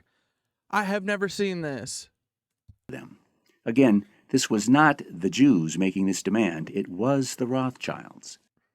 But the Sultan refused. And it's What was still he the thinking? fucking How Rothschilds. dare he refuse to sell his It's those Nexium Rothschilds, boys. Don't ever forget it. Palestinian children when commanded to do so? He had to go.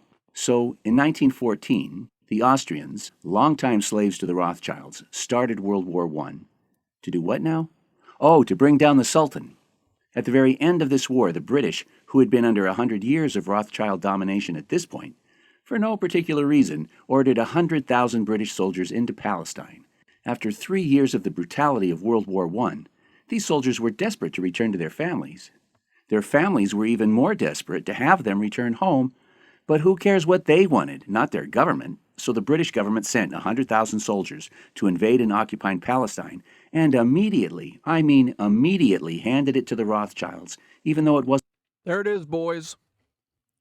There it is.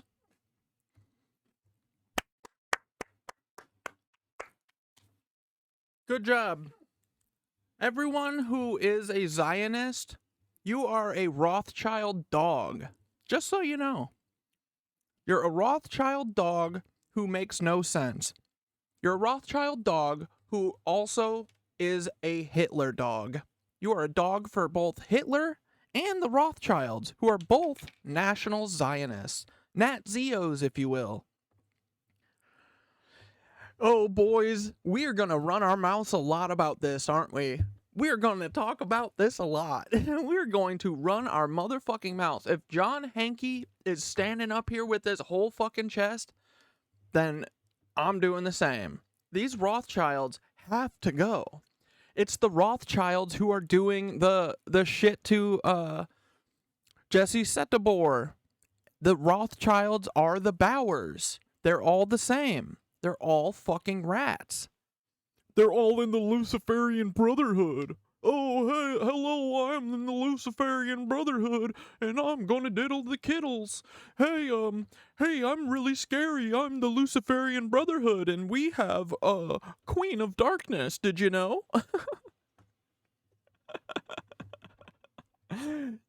These fucking dorks. The worst kind of dorks. I love dorks. I love nerds, but they're the bad kind, right? They're a bunch of rich, lazy pieces of shite. They've done nothing their entire lives. They've not worked for anything. They just have a bunch of yes men around them. And look, people just give them pieces of land. For what? Like, dude, hey, Lynn Rothschild, suck me.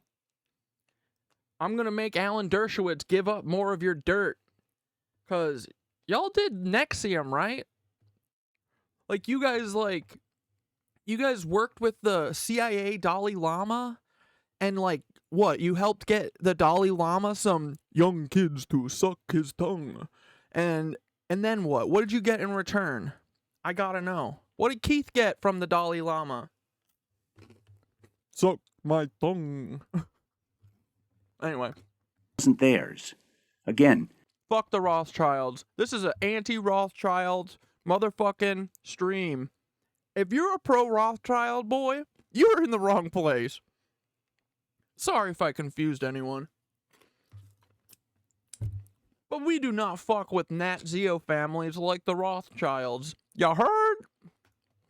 The British did not do any of this for the Jews, or for the citizens of Britain certainly, but for the Rothschilds. Look at that motherfucking hairline. Look, we are made slaves. We are slaves in our daily lives for a busted ass weasel whose hairline is further back. Like, there's never been a deeper hairline. Look, guys, these are the supreme beings. These are the superior humans. Look. What? Dude. Tell me, have you ever seen a hairline this deep? You guys, I don't think that I have. I promise. Childs have dominated the economy. I'm not a liar, guys. We crack jokes, right? But this might be the deepest of all hairlines. Dude, that's not even a cul-de-sac. That's a fucking wormhole. Economy of the USA since 1776 at least. They were the prime beneficiaries of the American Revolution, but that's a topic for another video. And of course, they try today with all their might to push the U.S. into wars and policies that benefit them. Yep. AIPAC is just one of their tentacles. And every president since JFK has genuinely and wisely feared them. The bad guys have dominated the mainstream media. Dude, he's got that Nat Zeo hairline. Holy fuck-a-roo. For hundreds of years.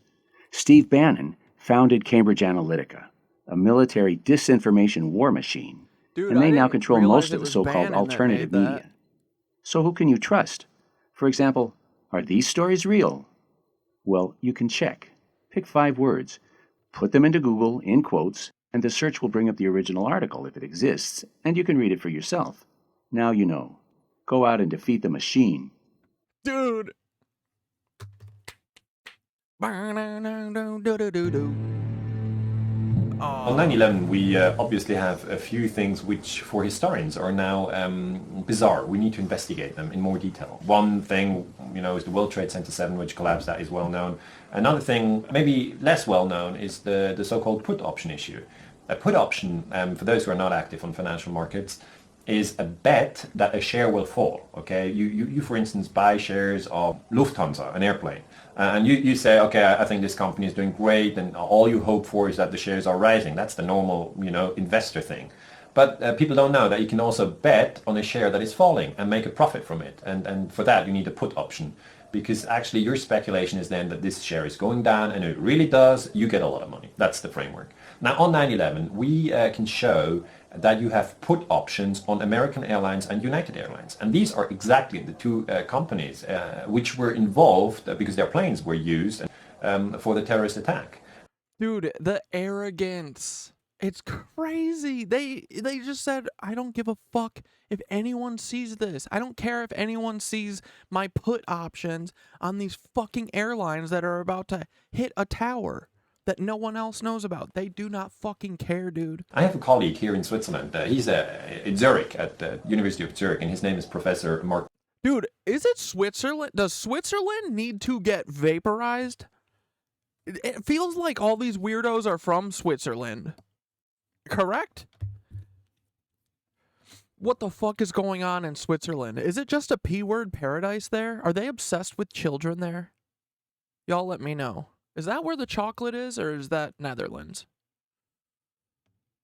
Chesney, and he has looked at the put option issue, and he can prove that there was insider trading on 9/11. So some people knew that this terrorist attack was going to happen. What? And what he looked at is when there was insider trading in the sense of that many people thought the airlines were going to go down in many different countries, and they just bought put option on Singapore Airlines and Swiss Airlines and British Airways and American Airlines.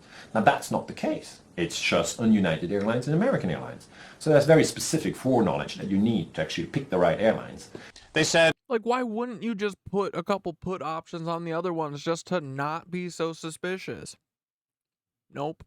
You got to be like Larry. You got to be like, well, yeah, the fire had been raging for like 7 hours. And I was like, just pull it. Fuck 'em. I hope fucking Barry Jennings is still in there. I hope Barry and that fucking other guy are in there. That's Larry. Oh, I gotta find another bridge to knock down and put an insurance claim on. Dudes, I still am unclear. Did Larry put an insurance claim on that fucking Baltimore bridge? Is that true? Because if I look at PolitiFact, I can't look at anywhere else to confirm. If you look at PolitiFact, it says it's not true. But to me, the fact that they posted that makes me think it is true. It was a reputable firm that had placed these airline put option trades. Tell us about this reputable firm, Alex Brown. Yeah, it was Alex Brown, which is a subsidiary of Deutsche Bank. And they said that this... my God. Dude, stop. You have to fucking stop. Of course it's Deutsche Bank. It's because Deutsche Bank is the one that runs Jeffrey Epstein. Because it's obviously Mossad. Because it's obviously German. Because it's obviously associated with Mossad. Because it is fucking Jeffrey Epstein. And guess what, guys? I-word is literally just Germany. Dude, we're so fucked. We are cooked, bro. We are fucking cooked. What the fuck, man? How the fuck did they play this, and how did they clown on everyone in the 60s and shit and just make this whole group of people appear out of thin air? And no one asked any questions? No one was like, yo, who are your parents? Wait, who's your dad, Bibi Netanyahu? Like, dude, they have to be, right? Bibi? That dude be Nancy. There's no way he's not. Who was his father? Was it Goring? Was it Eichmann? Was it Galen? What the fuck? How did they not figure this shit out? Dude. Our ancestors are pitiful. They let a lot of shit fly. This is completely harmless. But what is really interesting here is that the executive director of the CIA at the time of the 9/11 attacks came directly from Alex Brown. And another interesting thing is that the CEO of Alex Brown, on the time of September 11th, on the next day he resigned from his post, even though he had still a contract for 3 years at Alex Brown. So this is a little bit strange, isn't it? Well, it demonstrates a direct pipeline of information between the CIA, Alex Brown, where these put options are. And I believe after the events, something like $5 million of profits were never claimed, correct? Yeah, there are different numbers out, but we can say something in between 2 million and 5 million, yes. So, to sum it up, you had insider trading on 9/11. Somebody, knew that you could... Bobby Axelrod got all of his money from 9/11. Oh, man. I would love to watch that season. Oh, man. Billions is such a fun and terrible show. Holy fuck. It's so cringe when they talk about Metallica all the time. He's like, yeah, I love heavy metal. Metallica, ever heard of it? Have you ever heard of the Black Album? I listen to really hardcore shit. Dude, that show is so funny. I haven't watched any of the new season where it's just the guy from House of Cards. Or actually better from The Strain. Dude, The Strain is so good, guys. But yeah, dude, that's so funny. Bobby did get his money from 9/11. Dude, they really should add that storyline. That's really fucking funny. Make $1 million or more, even on a day where people are get killed, when it's all a tragedy. Some people get rich on that very day. And what we as historians would expect is that on such an issue, you would have a very... Dude, look at this! John Hankey! He is the greatest filmmaker of all time. Dudes, I have so much work to fucking do, man. Oh, man. Look at this. John Hankey for fucking president. Thorough investigation by the Security and Exchange Commission, SEC. Wow. And that didn't happen. It just didn't happen. What we saw was that the Keane report, which is the investigation that the government of President Bush said could happen, that this investigation said, yes, there was insider trading, but we couldn't trace it back to Osama bin Laden. Of course not. Okay, so to whom could you trace it back? You know, that'd be the next question, but they just don't do it. They just don't do it. So the put option issue is something that needs to be clarified if ever we want to understand the terrorist attacks of 9/11.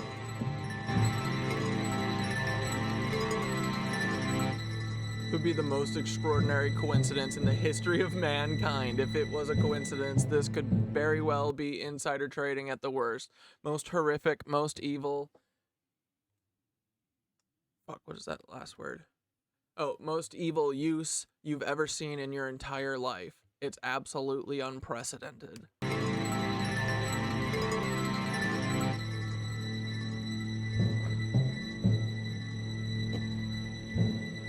Dude, fuck these rats. Dude, bravo, John. We love you, Uncle John. We love you. Good job. Dude. Okay, John Hankey is the only expert in anything. Moving forward, bro, and let's take a look at what we have in store. Because obviously we're going to look at every single documentary that John Hankey's ever made. Oh my God, guys. Look at these. Romney exposed. Oh my goodness. Okay, boys. So, yeah, I don't know. Anyone have any other clips that we're gonna do? Otherwise, I was probably gonna call it quits for tonight soon, and we're gonna keep doing that streak. But if there's anything else anyone wants to go over, did everyone like that? Are we loving Hankey? He drops straight facts. He's a facts machine, right? He's great. Like, John Hankey puts everything together so good, and he puts it all together in one place, and he's so funny. Like, I aspire to be like John. Yeah, super interesting. This was dope. Good. I'm glad you guys liked it. I've been having fun doing these like, you know, after work streams. Little 2-hour streamies. We'll work through John. Oh, I want to see just a second of this interview. Behold the venom I want to know which person is John. produced by the head of the snake. Beware the head of the snake. Stay vigilant, my friend. Good evening, ladies and gentlemen, and thank you for spending your time in the Sorry Tiger's if that Den. was We will really try loud. not to waste it. It is Wednesday, January 10th, 2024 AD. So put some plastic on the Angry floor and on the Tiger's Den. Hell yeah. walls, because you have the tiger by the tail. Ladies and gentlemen, good evening. We might disagree on a couple things, but you will learn a lot. You will learn a lot if you listen to the interview. So I think we're going to jump right into this. Dude, John looks exactly like how I thought John would look. Yes, we love John, bro. I was just waiting to watch this documentary to reply to John's last email, but I'm going to tell him and send him the link to this, and I'm going to tell him that we just watched it, and I'm going to say, when do you want to talk on the stream? When, John? And then, you know, depending on when he's free, we'll do it. Right? It'll be fun. Dude, I love John. He is the hardest working fucking animator, documentary filmmaker in the biz. I love him. Yeah, I'll send the Discord link again.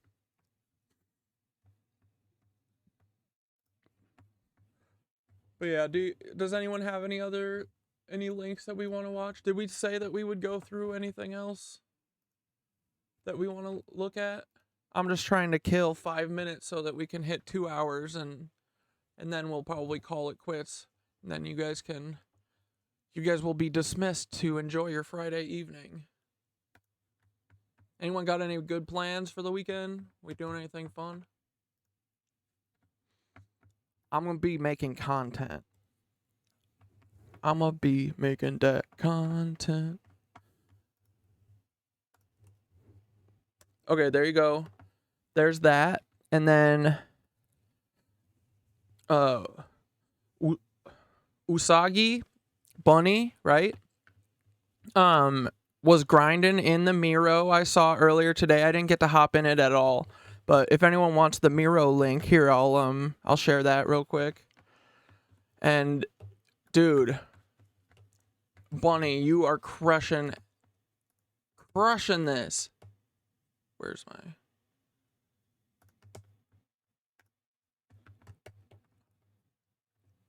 Look at this, boys.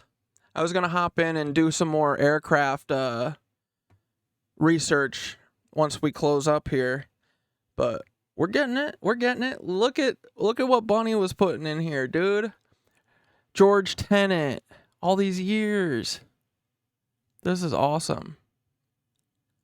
And look, it's like a timeline we're going to work through. We are going to use our freaking brains, dude. And look, when you guys first get in here, I didn't show this yesterday, but I should have. When you first get in here, it's all perfectly outlined here for you. You can click on these notes, and then you'll have little tips. And yeah, just spin through and take a look, and then we'll start doing some fun stuff too. Oh yes, bro. I'll start bringing in some dockies too. I've got a bunch of NTSB aircraft accident reports that I wanted to put in here. This is great. Look, we got one complete dossier already. There's a template for this. Like, look at this. This is so, and like, yeah, if you guys want to help, we'll just like highlight all the important bits, and like this will help get through so much faster. It's going to be fun, guys. So here, I'll send the link for this too.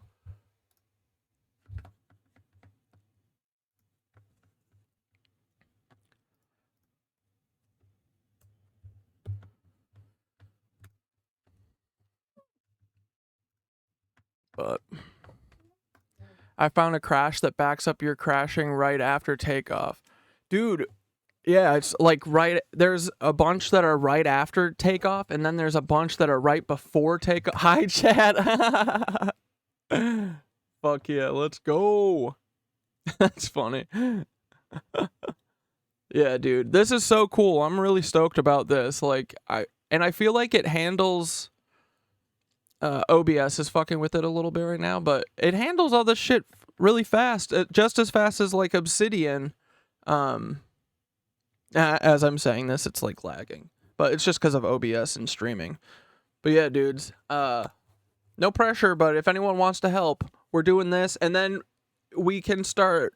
If you guys think of other I'm trying to think of other tasks for when we finish this, or just if we just need to look at something else. But if anyone has any suggestions, you can put a sticky somewhere or something and leave it, because we're all about collabing here. If you guys want to keep doing this, I want to keep doing it, right? So, but yeah, dudes, you're off this weekend. Oh, you're putting fuck yeah. And guys, I'm not expecting anyone to put, we don't need to go through every single one of these. We're looking for general, we're looking for general patterns. If we go through everyone, cool. But, I'm not expecting anything from you guys, just so you know. So do not kill yourself on this. But, hell yeah. If you want to have fun, I'll see you in there. But, alright, dude. Yeah, send the link. Which one? The Discord? Show the bounty board.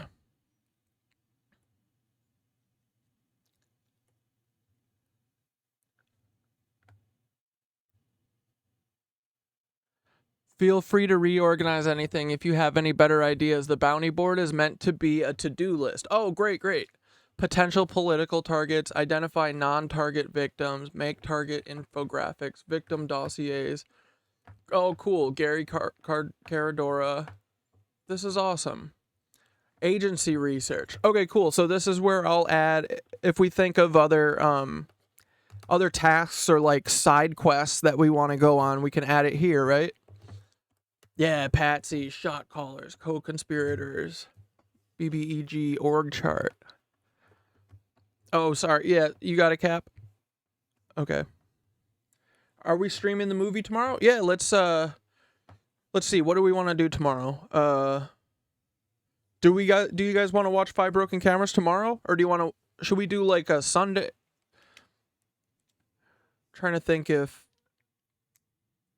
you know what? Saturdays, let's do this smarter. Sunday is my chill, I have nothing all day. So let's try, maybe we'll do like movie stream on Sunday, and maybe we'll see if like we can try and do it regularly or something, right? We'll plan for like a long stream on Sunday, and then the other days we'll just try and do an hour or two. So tomorrow we'll hop on, but we can do whatever tomorrow. But I'm starting softball again tomorrow, so sometimes, you know, you come home, you're a little tired, you had a couple beers in the park, you're a little, you know, you got your freaking Italian sub from Fedorov, so you're ready to chill, and sometimes you're not really in the mood for a long stream. So I think Sunday, long stream, movie day, right? Dude, let's get Maddie. Let's get fucking Maddie in here. Or not for this. We don't have to do it for this one, but that, you know how Maddie always does a Sunday movie stream on his lives? We should watch a movie together. That would be fun. I'll message him and see if he wants to do that sometime. But yeah, okay, Monday or Sunday, we're gonna watch 5 Broken Cameras, and tomorrow we'll hang out at some point, okay? That sound cool? We should watch Tantura. Let me type that in. What is that? A 2022 documentary. All across America, critics are raving about the movie event of the year. It is American, 100%. That's what I'm talking about. Cool. Oh, wait, this isn't Civil War? I thought it was Civil War for a second. Going to DC. Are you serious? The United States are vaporized. They shoot us on sight in the Capitol. I've never been scared like that before, and I've never felt more alive. Dude, what's his face is in it too?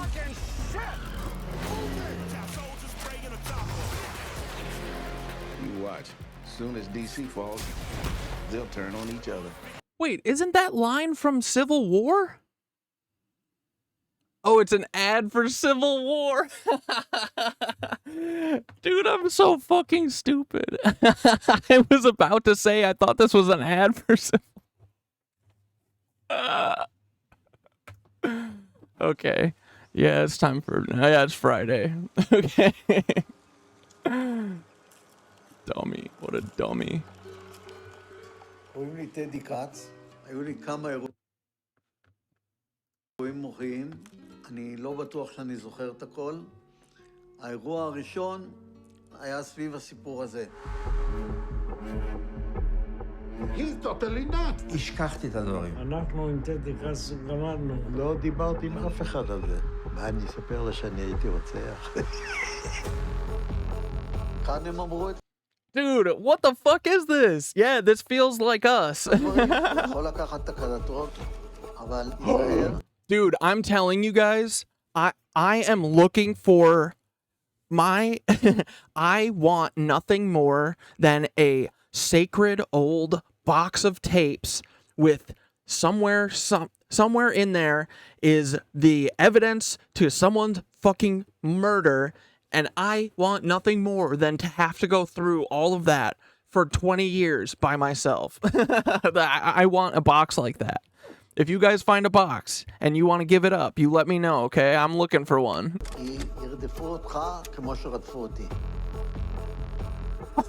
צוללו וטנטו על ים השונות. אלה הקברי האחים של הכפר הזה. יש בית קברות שם, נעשה שם חנייה. Bro, what the fuck is this?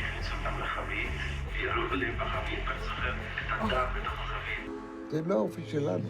אנחנו עם טהור. לא היה טבח. There was no massacre. It's not true. Tell yourself what you gotta tell yourself, bucko. היה סיפורים. Ethnic cleansing, which is what happened here, is exactly executed like that. There's no big program. Yep. הרעש הגדול, לגרש את האנשים משם. היינו צוציקים, בני 18. כבשנו את הנטורה, תפסנו הרבה ערבים, אספנו אותם. לקח פשוט מאוד ורצח אותם בתוך המכלאות. So fucked. איזה 270-80 אני קברתי אותם. לא היה ולא נברא. بل صدف أنا وقفنا ونطلع كل حياة أبوي وأخوي. I don't believe witnesses. תעלה פתוחה, מה שאתה אומר? זאת תעלה פתוחה. את זה אני לא שמעתי. לאמת יש את הכוח שלה. צריך פה לשנות את המחשבה, להכיר בעובדה הזו שהייתה פה נכבה. המדינה נתנו את השווי. כמובן שזה הרבה יותר קל להתעלם בכלל מכל העניין, ואז לא לכלכת את המצפון. תמחוק את זה. אני לא רוצה לדבר על זה, וזהו. אבל זה היה, מה לעשות? זה היה. What can you do? Well, you could have done something then. You could have said something your whole life up until this moment. You could have done anything besides nothing, you know? That's how I feel about it, so... Dudes, yes. Okay, I did not know about this documentary. Yes, we will watch this at some point. I'll see if we can get away with... It's from 2022, so it might be hard to get away with, you know... getting copy struck on it, but I know that 5 Broken Cameras is on YouTube, so they don't care. And yeah, I think that they just want everyone to see that. So, dude, yes, this is on the list. You guys always have great tips. Thank you for that. And thanks for not abandoning me when I thought that when I was saying this looks like Civil War and didn't realize that it was Civil War. But yeah, you guys are the best. We have a great fucking night. Does anyone need anything before I head out? Fun fact, Von Braun had an underground rocket test site in Malta, New York. Where's that? That's interesting. Okay. LOL, we could just watch movies and chat too. Yeah. Yeah, so let's try and do Sunday Fun Day movie day. Who knows? Maybe we could watch 2 movies. We'll try. Or a David Lynch movie. That would be great. Dude, yes. Okay, now I'm excited for this Tantura. Dude, that's so fucked. It looks so fucked up. That's some 911 recordings.